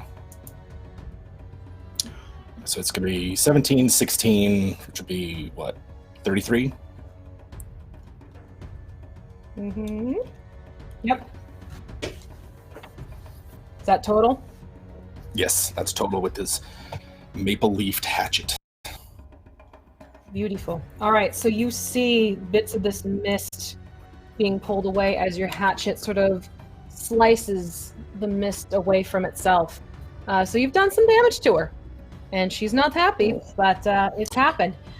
She is now surrounded, so what she's going to try and do is get the heck out of there, and she's able to do so. And she's going to move away without provoking an attack of opportunity. So she's going to fall back. How much does she have again? All right, so she's falling back 30 feet away from you all. All right, so that is her action there. AOL, you are up. All right. I'm gonna keep with what seems to work somewhat reliably here. I'm gonna blast her again. It's a 12 hit. No, a 12 does not hit. Not quite. Unfortunate. Had she moved any closer? She's actually fallen probably further away from you because of getting surrounded. Okay. Then I'm gonna go ahead and use my movement to advance about the same amount then. I want to keep about the same distance away. Okay. Fair. All right. That works. Maurice, you are up, sir. You have your spiritual weapon out. Yes. And you have your attack. Let's start with the spiritual weapon. Just see what kind of damage I can get in with that. So that's a bonus action. Mm-hmm. 16. 16 hits. So that will be 13 this time around. All right. Very cool. So again, you see your spiritual weapon jump into action, and once again, its damage seems almost amplified as more of this mist disintegrates away upon its attack. What would you like to do? I would then like to... I'm pretty much out of spell slots. I guess as an action, let's try a... It's radiant damage it's weak to. That's what we know. Apparently not a lot of that. I have a lot of big boom damage. Let's just do a first level guiding bolt at it, I guess. Trying to basically ricochet the bolt off the spiritual weapon for maximum coolness and damage. I like the vision. So that will be a 15 to hit. Just hits. Sweet. So that's gonna be holy cow. Wait, why is it adding it twice? It's not right. 4d6. So that'll be 13. I don't know why it's showing twice. I guess maybe because of the crit on advantage. Maybe, yeah, it could be doing that. What's the damage that's Either this 13 or again? 12. Radiant. Radiant. Okay, great. So, oh, there we go. All right, so same thing for you. Because you've used your radiant damage, you notice yet again more of this creature seems to evaporate away as your guiding bolt locks firmly in its core. Sweet. Any movement you'd like to take, or are you pretty much wrapped up? Get myself up and beside Slain if I can. Okay. So you're up next. You're moved up next to Slain. Yeah, as soon as I get there.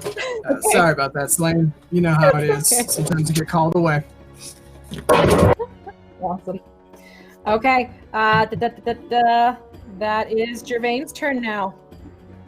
Yep. As I see the mist trying to go away, Gervaine's gonna go, no, get over here. And me and Little Czar are gonna approach the Crimson Mist and attack the Crimson Mist. Okay. I'm going to do my first attack as Gervain. 12, classic, and 19 for the second hit. 19 will hit. I'm assuming you're using your spear, correct?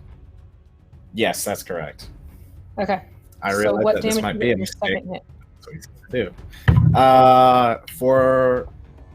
It's gonna be 8 piercing and 3 necrotic. And then let's see, and then do I notice anything at that point or no? You see that this mist is having a harder time keeping herself together. It's almost like wisps are breaking themselves off, and she's trying quickly to pull it back into herself to maintain what is left of her. Her form has gotten smaller. There's not nearly as much of this mist that had been there initially. It's not this rolling motion that you saw before. It's more of a wispy steam that you'd see rising from a hot bowl of soup as it sort of pulls apart and then pulls itself back together in these waving forms. Gervain's gonna action surge that. So I'm gonna action surge and then hit her with a good old 2-time. Okay. Of course, that's a 10 and another 10. That's okay. Yeah. All right. Sure. So it's almost like you got too excited. Yeah, and then Little Czar's gonna attack, and then that will. Okay. So 22 for his bite and 8 for his claw. So I imagine the So one bite hits claw misses.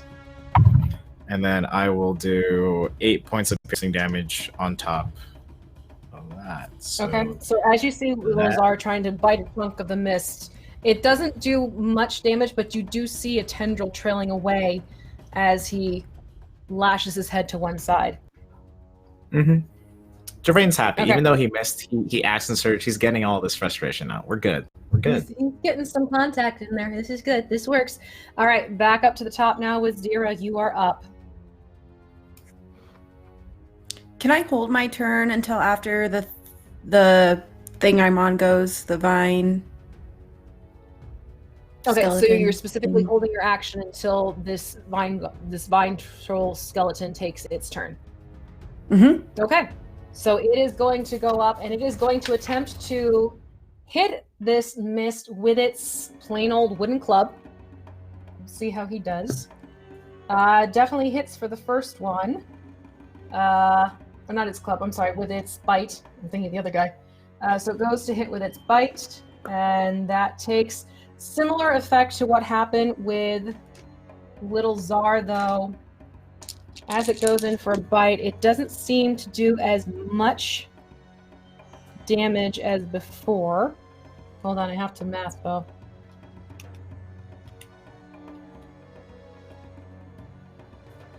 But you still see something is happening to this creature as its bite does land. And then it is going to go in for its second attack with its claws. And the claws, unfortunately, do not make purchase. They sort of just move through the air as if the mist is able to sort of pull itself away from it being able to hit. So that's its turn. So what would you like to do now, Zira? I didn't realize it was so close. I'm going right to behind jump you. off of its shoulders. I'm going to jump off its shoulders and make an attack. Okay. Nat 20. I'll hit.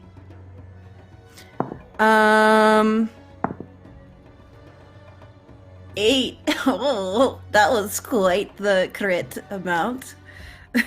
How'd you get an And eight? then- You get full damage on your dice for the first, and then you roll again and add Oh, that you in. get full damage for your first one. Oh, Yep. well then it would be, I rolled a 2. So it would be 12, 13, 14, right? 15, 14. Okay. 14. Okay. And then 16 for my second attack. Hold on just a second. And what was the second one you said? 16. 16 will hit. 12. Okay. And then So- as a bonus action, can I see AOL still? She's in the distance, yes. I have noticed that they are kind of going at it, and I'm gonna do another rally attack for her, or rally for her as a bonus action, and that's 5 Okay. points of extra health. Lovely. Extra health Okay. points. Beautiful. All right, then Is Slain, it is Zero your the turn. new healer? Right? Wait, the new healer? I didn't know he had one. Oh!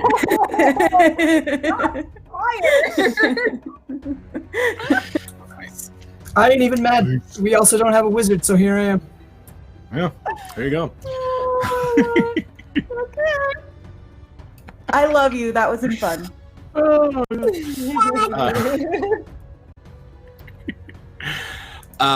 Is it so? I'm gonna have to move to hit it because it's attempted to run away, and we're not chasing after it. Yeah. You can move forward and if you want. She Yeah. pulled back a little bit, so Just pull back a little bit, and Slane's just gonna go after, and he's going to use that bonus damage from his Zephyr Strike. Just a second. okay. All right, here we go. The first one is a 20 to hit, Yeah, and then a 19 to hit. both will hit. Let's see. All right, so the first one is going to do 11 plus 7 force damage, Okay. and the second one will do just 10 damage. So Slain, what does it look like as you destroy this crimson mist? Oh, geez, he's gonna he just is running at it, got the axe. He's seen everybody else charge after it. He's still got the taste of it in his mouth, the bloody mist, and he just sort of leaps at it, chops twice, and it's just swing air, like a larper or a kid or somebody just going crazy, just swinging at nothing, as it dissipates around him, and maybe it forms little droplets of dewy blood on everybody, because that seems awesome. That does seem very awesome. I like that a lot. So, the rest of you, as you watch, you see Slain's hits fall absolutely true, and suddenly this mist is no more, and you have this thin film. Those of you who are close by, you have this thin film of blood. Yes, Gervain. Is Gervain okay? You tell me. Okay. I'll let you know. Okay. So, it begins to dissipate. This layer, this thin film, it almost seems to evaporate as the night air hits it. And the five of you stand there, and you hear the night sound starting to come back to the area. In fact, you had noticed those had been absent before. So you hear the little chirping frogs by the lakeside. You hear the crickets in the distance, though their call has slowed down significantly. But all is feeling like it should be. What do you do? I'm going to pat the guy next to me, I'm assuming his calf, and be like, does anybody know this guy? I don't know where he came from. I love it. So it doesn't really make much sounds. It just sort of does an aw shucks shrug, and it actually will waggle its large hand to all of you and just sort of nod. And Zira, I claim it as my familiar. I love it. Just kidding. Amazing. It's gonna pat you on the shoulder, but it's this big, awkward, hulking creature, so it's kind of like gadunk, gadunk. But you can tell it's gotten to be. Let me see here. Oh yeah, he like you. So it kind of just stands next to you, sort of turning its head expectantly at the other four, kind of like, okay, these are my new friends, right? This is what happens when we're nice to the forest. Oh yeah, I think Speaking probably of so. being nice to the forest, Aowell's gonna go over to the tree line now. She's gonna hug a tree. Just gonna try and heal a bit. Okay. Explain what it is you're trying to do here, AOL, then. So, one of the things she has now is the ability to heal trees as she passes them. She's kind of picked up this habit of just kind of touching them when she does. And when she does that, they regain a little bit of health or lose a disease if they're diseased. Or pests. Pests can be removed as well. So, she's going to heal it for...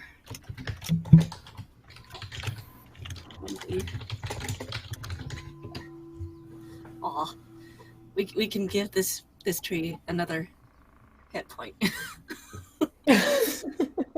I still like that you're doing this. All right, so AOL is embracing this tree, and you do see the color. Well, no, it's dark, so you wouldn't see the color of this tree. It seems that the tree itself, instead of getting its, the droopy leaf look, the leaves seem to perk up just a little tiny bit, just a little something. From your attention, AOL. And then suddenly the clearing is flooded with light as the doors to the long house are pushed open. And you see Finium come charging out towards the five of you. And he stops in your circle.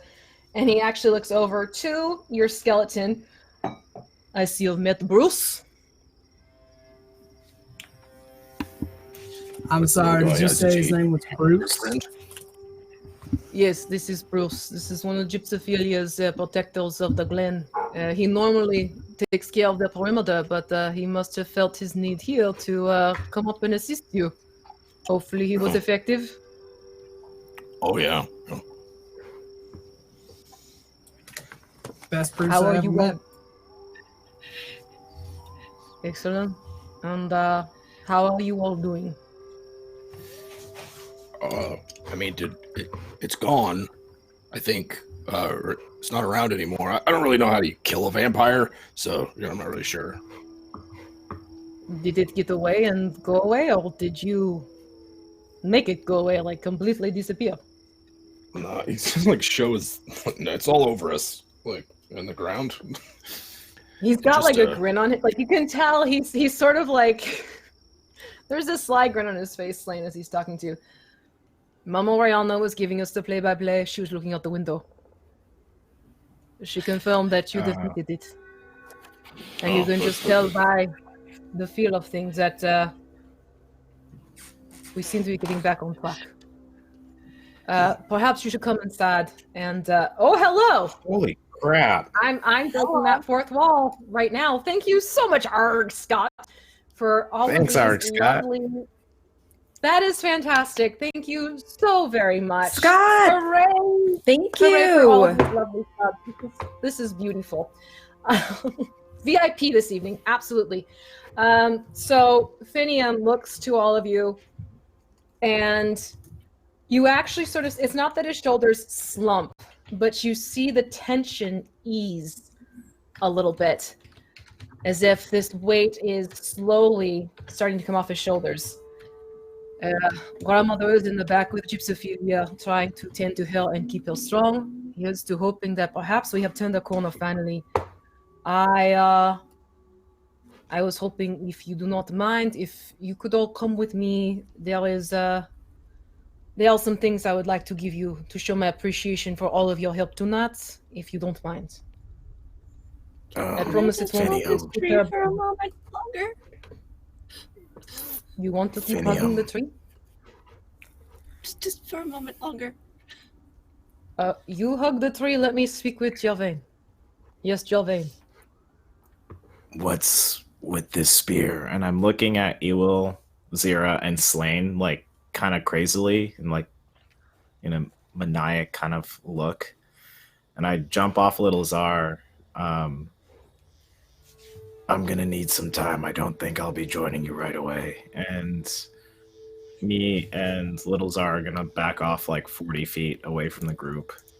And I'm gonna have Czar kind of post up in between them so I'm not looking at them. And just trying to, like, I don't know, settle down. Okay, fair enough. Finium will look at you, and you see one of his thick, dark brows twitch a little bit. Gervin, I'm going to make sure that something is put outside for you. You can grab it once the doors are closed. And Thank you. he'll usher the other four of you inside without any further word. And he leads you into the armory room that you were in when you'd first gotten. Go ahead. Can I whisper to Bruce as we're walking in, just like, keep an eye on him? And you see Bruce just sort of like square his shoulders and nod his head, and he'll plunkety thunk his way over to where Gervain is, and he's actually going to put a big skeleton on Gervain's shoulder and kind of go thunkety thunk, and just sort of, it's not that he's grabbing you, Gervain, but you feel him put pressure on your shoulder, kind of like one would do for a dog that's scared of a thunderstorm. Like, you can see this creature is trying to provide presence and comfort more than anything else. Sure, Gervain accepts it and lets out a big sigh. Because he's been kind of fed up with this force, but this is like the only time he's been comforted by it. So he's just gonna let out a big ironic sigh. However that sounds like. All right, and Like, Bruce will actually kneel down next to you and kind of just keep doing this thunkety thunk with his hand every so often, as if he can tell you just kind of need some downtime, dude. And the four of you are ushered into this armory room, and Finium, turns to you first, Zira. And he actually pulls something out of his pocket, and you see him kind of rolling it around back and forth. You can't see exactly what it is, but he takes in a breath and lets out a steady sigh. Again, it's almost as if it's tinged with relief. And he lowers his hand towards you and opens his palm, and sitting in his palm is this little bronze figurine of a griffin. Zira, I think this is perhaps something that might have some meaning and value to you. I'm going to, like, my face will soften because I'm still feeling pretty intense from the fight. Take it in my hands, you know, kind of turn it over kind of in the same way he was. Hold it kind of up to my chest and just nod, kind of with no real words to say thank you for the meaning of it. It is not just a little keepsake. I need you to understand this is something of value and power. But I'll Gypsophilia, hold it I back feel down. that it is something you well deserve for more than just what you have done here tonight. I am told that you can command it, and it will come to life for you for a short period of time, and you will have a companion during that time. And what you have just been gifted, my dear, is a figurine of wondrous power, a bronze griffin. Oh So my gosh, I I'm so am- excited. Okay. I'm going to share that with you right now so you can take a look at it. And I'm also going to give you the griffin information so that you can have that at hand. And that way you have your own little griffin that can come to life upon your bidding per the parameters of this item. And you see Finium, Okay. his eyes sort of soften as he looks to you. And it's reminiscent of the way your brother used to look at you, just one of concern and care, but respect as well for your abilities and your tenacity. And he'll reach his hand out and he sort of goes to cup your cheek, but you see him stop, not wanting to invade your space too much, and there's this smile on his face. You have done very well tonight, little Zira. Thank you. From the bottom of my heart. Truly. And I'll press his hand to my face, and you know this means more than I can even express. And I think my brother would be proud of me. And in a weird way, it seems like maybe this is him reaching out and saying that I'm becoming the person he sees me as. And I'll let go of his hand. Finium will draw his hand back, and he actually clasps his hand together. And you see him close his eyes, and there's a pause to them. And the corner of his mouth is up a little bit in a smile, and he just nods his head. He doesn't say anything further to you. And then he'll turn to you, AOL. I could not help but notice that you have become rather attached to this forest, literally and figuratively, though more literally this evening. It's a thing. Mama Oriana mentioned that you are finding yourself drawn to the more druidic ways. Is this correct? That seems to be the case, which would explain school. Well, there's nothing wrong with figuring out where you belong at a certain point in life. Sometimes the path is not always clear. However, I think we have something that might be of assistance for you. And you'll see him turn to a cabinet, and as he opens the doors, you see this line of staffs just propped up in these holders. and his hand dances across. He's going, sort of like ticking his tongue against his teeth. I believe, yes, it is this one. And he confidently grabs this one staff and he turns to you. This is one that has been in our woodlands for quite a while. I think it'll be beneficial for you. It is good for one who's looking to become more druidic. And you, Ael, have been given a staff of the woodlands. Now, it requires attunement by a druid. So this is something specifically for your druid self. Or half, I guess we could say.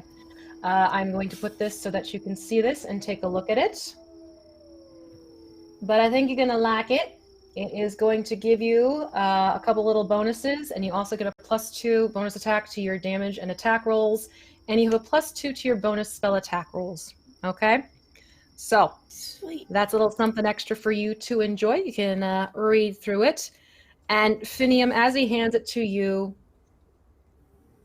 he has a more serious look on his face. You know, sometimes all it takes is just having a few select people who believe in you. And suddenly, things become far more clear. I have a feeling you're hitting that point in your journey, young lady. Or, my dear.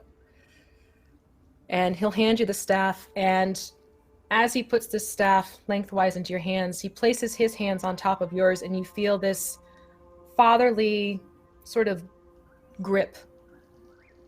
His way of letting you know that he's proud of you, that you've done well.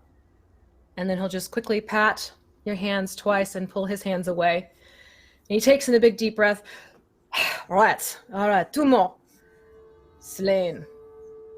How is that boat treating you?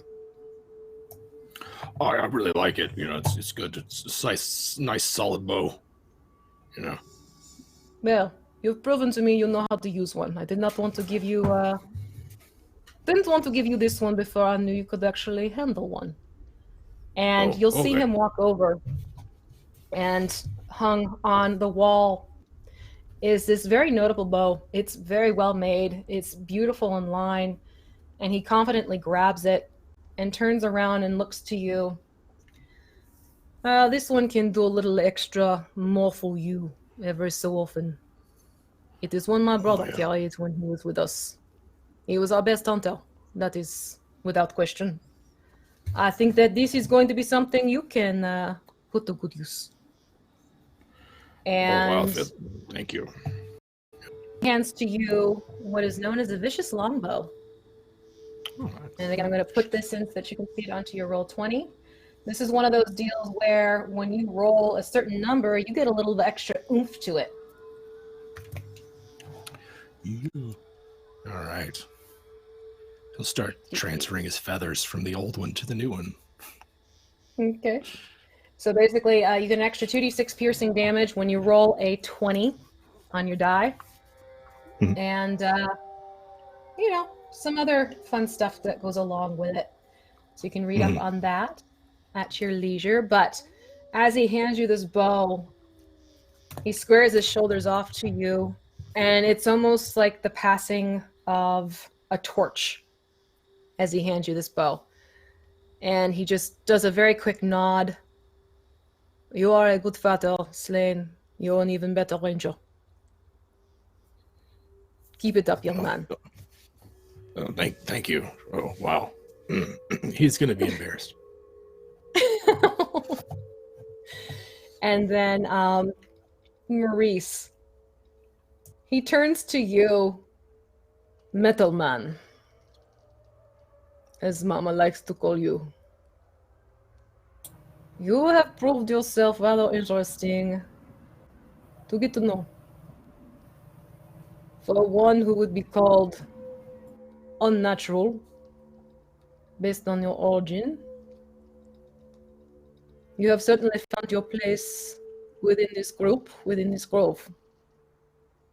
And I thought perhaps, as a show of my thanks, you might appreciate this little tome I have found for you. And he walks over to a bookshelf and he pulls out this very old-looking book. You can see the leather is cracked along the spine. The pages are yellowed at the edges. In fact, some of them, you'd almost swear they fall apart if you touch them. And yet he hands you this book, and he places it into your metal hands. You are one who seeks to understand. So perhaps it is best you get something to enhance your understanding. And he has passed you a tome of understanding. So, you need to get friendly with this book for 48 hours over 6 days. But that's going to increase your wisdom score by 2. All right? Oh my. Oh my goodness. So I'm going to, again, put this into yours. There's Jesse. So you can take a look at that.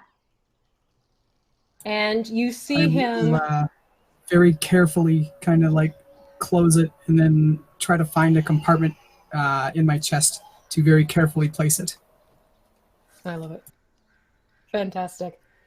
And so he looks at the 4 of you standing in this room, and he makes a point to make eye contact with each and every one of you. And you can see in his eyes just this true appreciation and respect for what you've done for him and for his clan.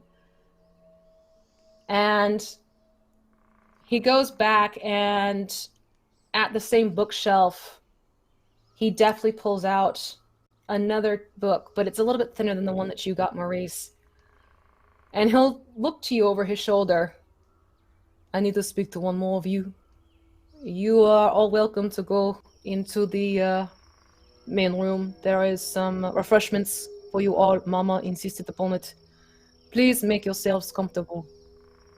And you see him open the door, and the light spills into this small armory as his figure passes through the doorway. He walks out, and we see Finium going back through those front doors. And he actually stopped at the table quickly, and he picked up a large slice of meat on the more rare side. And he closes those doors behind him, Gervain. As you sit there with Bruce and Little Czar keeping you company, you hear the cloven footfalls of Finium behind you. Young man, I think this may be of some assistance for you. And he holds out this plate with a large hunk of bloody meat. I suggest you eat it. Thanks. And I'll grab it, and I'll turn around away from him and probably take 2 or 3 big bites, and you hear Finium would hear heavy sighing, and Drain will turn around and wipe his mouth and yum. So what's going on? Is everyone okay? So far, everyone is fine. The others are getting some sustenance, refreshing themselves. I thought it best to come out here, see how you are doing first. And I thought perhaps you could use a little something else to show you my thanks and appreciation for everything you are enduring. And he holds out this book to you, Gervain. You may find this of some help. I had one of similar make about your age. It taught me more about fighting, using my weapons, honing my skills. No. You have the makings of a good fighter, Gervain. Thank you. After these past couple of days, I'll take all the help I can get. Things have been really confusing for me lately, so I appreciate it.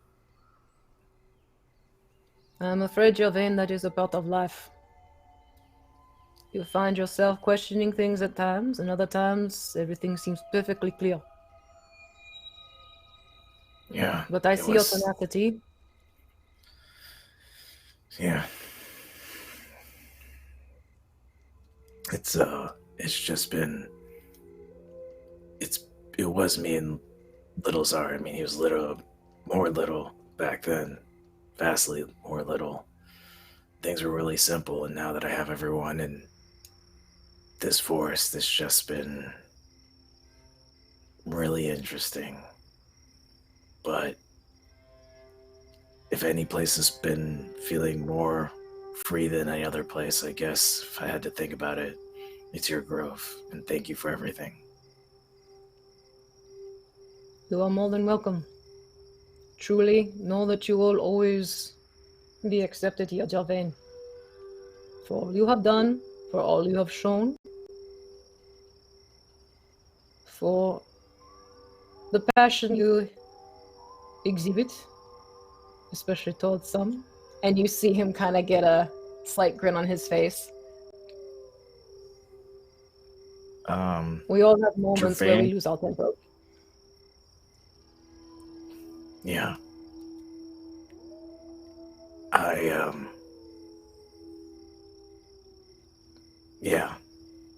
I've lost my temper, and I guess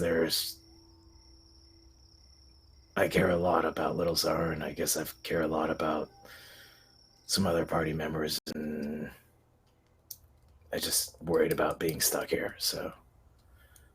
But thanks for all your help and guidance. Anytime. Stuck is an interesting world. Gervain's gonna take the book, and I don't know if Finian would make an insight check. Well, it doesn't matter. It's just NPC. Well, it does matter, but if it wasn't for the blood everywhere, Gervain, and it not being dark, Gervain would probably be blushing, but he just takes the book and tries to distract himself. And as you look at the cover, you see it's called Quickness of Action. So what you received is a manual Quickness of Action. It's going to increase your dexterity score by 2. Similar setup as that of what Maurice has with his Tome of Understanding. So I'm going to pop this into your journal so you can take a look. Sweet. And you find that Finian doesn't get up right away. He actually sits on the other side of you where Bruce is not seated. And the three of you just sort of sit there listening to the night sounds and taking in what the moonlight is shining upon. And the rest of you, you're inside. Mama Rayana is fussing over you. She's making sure you have the drinks you need, the snacks you want. She's making sure any injuries have been addressed. She's tut-tutting over you. She's mothering you beyond belief. And it's all from the goodness of her heart. She's not trying to be pushy about it. She's just wanting to be sure everyone is okay. And as she is doing this, you hear in the very back of the longhouse a scream. A woman's scream. And Faye starts racing towards the front of the longhouse. She's taken them. She's took them both. They are both gone. She and Ryurik, they're gone. Mother's gone. Shrek is gone. I don't know where they went. I went to check on Mother, see how she was doing. Her bed is empty. Who took Baba her? Yaga, she's left. Oh, And to the shrine, maybe, or to the tombs. I don't know. I couldn't see her. I looked out the window. They are gone. They are both gone. And as you hear her saying this, you hear, again, Slain especially, those heavy cantering falls of Nock's hooves. And as you race to the windows of the longhouse and look out, you see Ryurik on his dark steed. You see, bundled up behind him, a form with antlers. And it's almost resting lifelessly against his back, though you can tell it's not completely lifeless, for every so often the head jerks up trying to keep itself as upright as possible. And hovering above him, flying into the night, is Baba Yaga in her mortar and pestle, clasping Shrek against her, and you can hear that laugh of hers echoing through the open grove. And Gervain, sitting outside, you would see in the sky Baba Yaga's silhouette and Ryurik's off in the far distance, making a hasty retreat. And in a sudden flash, they're gone. Her magic at work again in the Margreave. Finium starts up next to you, a look of concern on his face. She's left. Without saying anything, that is not what we have agreed to. I'm gonna yell out to the cold night. I'm gonna yell out to the cold night. You better run, because if I find you, I will kill you. And he stood up and pissed and just screaming into the night. I would imagine that little Czar would probably also be screaming as well. Can we hear Gervain yelling from inside?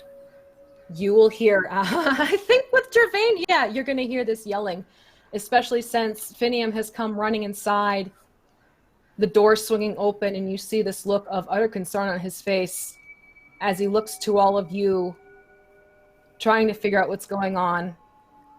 Gervain, you hear Finium make his retreat, and as you stand and scream, you feel a chill kick into the air. And suddenly you notice that there is something falling from the sky. It is small and white, and it looks like the blossoms of baby's breath being shaken from their stems. And for the first time ever known to the grove, winter is coming and resting upon it. Why do I get the feeling that we just got stepped on? Yes, we did. What has happened? Slain. What is going on? Big old boot. Slain. Gervain is looking at each of you. Gypsophilia is part of his, or part of Baba's, plan, so she's safe, I guess. I mean, she's alive. I don't know if she's safe, but we still got to seal the tombs, right? Like, we still got to go do the sacrifice thing so that we can heal the grove, Like, that was a separate issue, right? Because, what's Mama Rihanna doing right now? Mama is standing there, wringing her hands, tears running down her face. Well, she knows Mama better than happen like this. No, no, we agreed. She is just as confused as you are. And go ahead. I'm going to ask her, like, is it? Is it part of like healing the grove or something, or is this part of a bigger? Oh man, maybe Slane's just going to try to think about what's going on. Okay. Do any of you look out the Rihanna window doesn't know at this point, or do you look beyond Finium with the doors open? I would think so. Yeah. I mean, if they're flying away. What was the beginning part of what you were saying? Mm-hmm. And as you all take in the fact that it is now snowing in the grove, you see Finium's shoulders slump and his antlers bow down, and he collapses down to his knees and lets out a shuddering sigh. And that's where we're going to leave it tonight for episode 2, season 2 of The Last Heir, my darlings. I love you all very much. Yay!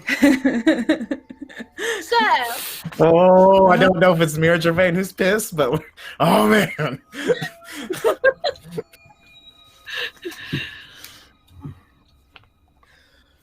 anywho. So good. Oh. Before we can do our little usual wrap up, don't forget there is the amazing Kickstarter happening right now for Kobold Press for their Tome of Beasts Atu. Make sure you check it out. I am going to put that link right there in the chat for you right now. Get your butts over there and do take a look. There are all these different tiers and levels happening. Let me do a quick refresher and see where we stand with how much they have going on right now. And it looks like we're at $192,409. And again, you have 25 days to back this still. So do be sure to get over there and check it out. This is one of those things where I have the Tome of Beasts, I have the Creature Codex. Literally, they are sitting right here. I'm not even kidding. Hello. This is like some of my favorite books to go and grab as a DM for my campaign stuff. So do go and check out this Kickstarter. It is beyond worth it. So that's my little 1-2 punch for the Kickstarter. I'm going to go back around opposite direction. Let's hear about where we can find you, what you're up to, and your thoughts on this evening. And I'm going to start with Jesse, since you weren't with us in the beginning. I was able to listen, though, so that's something, I think.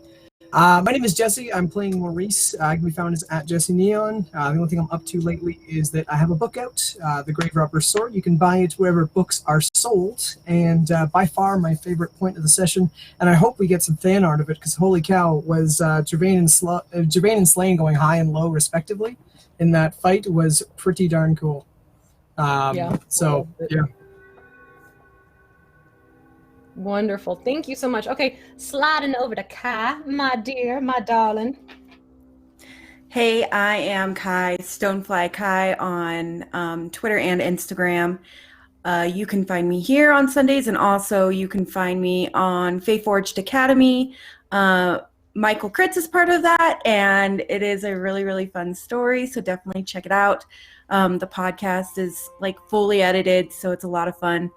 And then the other thing, tonight I had literal goosebumps when you were talking about it starting to snow. That I think was my favorite part, like just so intense. And then one last thing, just a huge thank you again to our Scott for all the gift subs. That was really nice. So yeah, that's everything. That was wonderful. Thank you so much, Kai. All right, Jim, you are up. Yes. Hey, all right. Yes. Jim Davis, one half of WebDM. You can check us out over on YouTube, where we're talking about all kinds of tabletop role playing and D&D stuff. Tonight. So I love a big brawl, right? Like I love one that lasts over 5 rounds is always a great one. I liked the the giant. That's one of my favorite monsters from the Creature Codex. I can't pronounce the name, but I just like. I think it's big trap. Kuheister, yeah. Yeah, it's traps the fairy and keeps it in their head crown, and so I like the monster there. But I think my favorite part of the evening is just the overlapping and parallel plots that seem to be going on, because it's like we've got to do the thing with the vampire's tomb and they heal this, but it's going to heal the person who was kidnapped, but the person who's kidnapped is also valuable to the person that kidnapped. It's just like nothing's clear cut, and so it always means it's great chance for shenanigans. I like shenanigans. We think it's fun. Always. Thanks so much, Jim. All right, jumping up to Torn Pixie. Hi, I'm Torn Pixie, and you can find me at Torn Pixie Twitch on Twitter and Instagram, and then Torn Pixie anywhere else. I haven't been up to a whole lot lately, other than a play-by-post RP that I do. Other than that, I've got school and college, and it's hard to find time to do anything else right now. Did I say school and college? Jesus. You know what? I mean, it's a thing. Kiddos in school and college. Go. Yep. All right. Yep. Favorite part? Heck. I had just been defending Baba Yaga, and she goes and does that. What the? No. You put her down. Well, she's the one carrying Shreg. Don't forget, she's got Shreg. For your Ophelia. I don't care. Well, just put him down. Bad. Put them down. No. I love it. Lop him on the nose. That's a no with the newspaper. All right, and last, certainly not least, and oh my gosh, I'm getting ready for the raid. Jermaine? Okay. Calm down. Let me tell you who I am and what I'm about and what I'm doing. Okay. My name is Michael Sinclair. For the second, I'm Michael Crits everywhere, essentially. Projects I got going on, as Kai has said, we're both on Fateforge Academy. Awesome podcast. There was some new art that was put up by a fan that was super cool. First thing that's ever happened in my life, so that's kind of cool. And then so between trying to find a job because Mountain Gear closed, which is an awesome outdoor shop, and doing a lot of skiing and cross country, learning that this season, so that's been great. And got into Eastern Washington University, so go Eagles. I don't know how college is, but university. I'm a university person now. Woo! So all that, and you can find Michael Crits everywhere. And then my favorite part of today was after the battle, because battle was not going great for me, but after the battle, knowing that Gervain's placed anger was correct, I just felt all the anger, as that happened, just seeped into me, and I couldn't tell. It was very hard to separate myself and from Gervain. There's no hate towards UV at all. This is strictly RP. But I was just I knew it. And then if Slain came out and talked to Gervain, well, we'll see what happens next week. But I mean, it's that. I know it gave a lot of people chills, that kind of narrative, but it just instilled. I felt all of Gervain's emotions flow through me. So that was awesome. Fantastic. You all did a great job with it. You really did. I loved this evening. I had so much fun. The whole thing was just amazing, and just sitting there waiting for that other shoe to drop. I'm like, oh my God, I can't wait for the reactions. I actually had a great time picking out the items I wanted to give to each of you after this whole defeating the Crimson Mist. That was a fun thing to kind of sit and be thoughtful about, because you've all been doing such a fantastic job creating your backstories and really growing your PCs. I wanted to make sure that what you got reflected what was happening with each of your individual characters. So that's what I enjoyed behind the scenes, quite frankly. So I am the Muse. I'm the Crafting Muse. You can find me over on YouTube, where I do live stream showing you how to make miniature terrain and paint those miniatures that go on them. You can also find me every Thursday over on Mini Terrain Domain as Cantriel from the Dawnbringers. Right now we have Dan Dillon with us as a guest player, so if you want to see him in action as a player as well, make sure you join us this Thursday at 8:30 p.m. over on Mini Terrain Domain here on Twitch. I also can be found over on Twitter, Facebook, Instagram. I did say YouTube, yes. You'll find me all there. And I am currently working on a podcast that is going to be part of the Don't Split the Podcast network called Dark Fortunes. It is a Humblewood setting, but it's got a nice little pirate theme, loves, and I can't wait for it. So keep your ears and eyes open for updates on that. If you want to find out more information, please be sure to follow the Twitter account, Dark Fortunes Pod, all put together. So that is it for me for this evening. Thank you so much for joining us this evening. Love seeing all the comments. Oh, and about the Trollkin stats, you need to make sure you start getting your Kobold press information. I want to say, Jim, isn't that in the Midgard Heroes Handbook for the Trollkin? Yeah, yes. Yep. Okay, so you get all your information about your Trollkins in that book. So get yourself over to the Kobold Press and get that book ordered, or the PDF, if you want the PDF instead. So yes, that is it for this evening. Much love to all of you in the chat. Take care, and we'll see you, fingers crossed, everything going well, next Sunday as we pick back up with, our lovely PCs in the snowy Grove of Eternal Autumn, ? All right. No snow. Back. We are in so much trouble. Take care, everyone. We'll see you later. Bye-bye.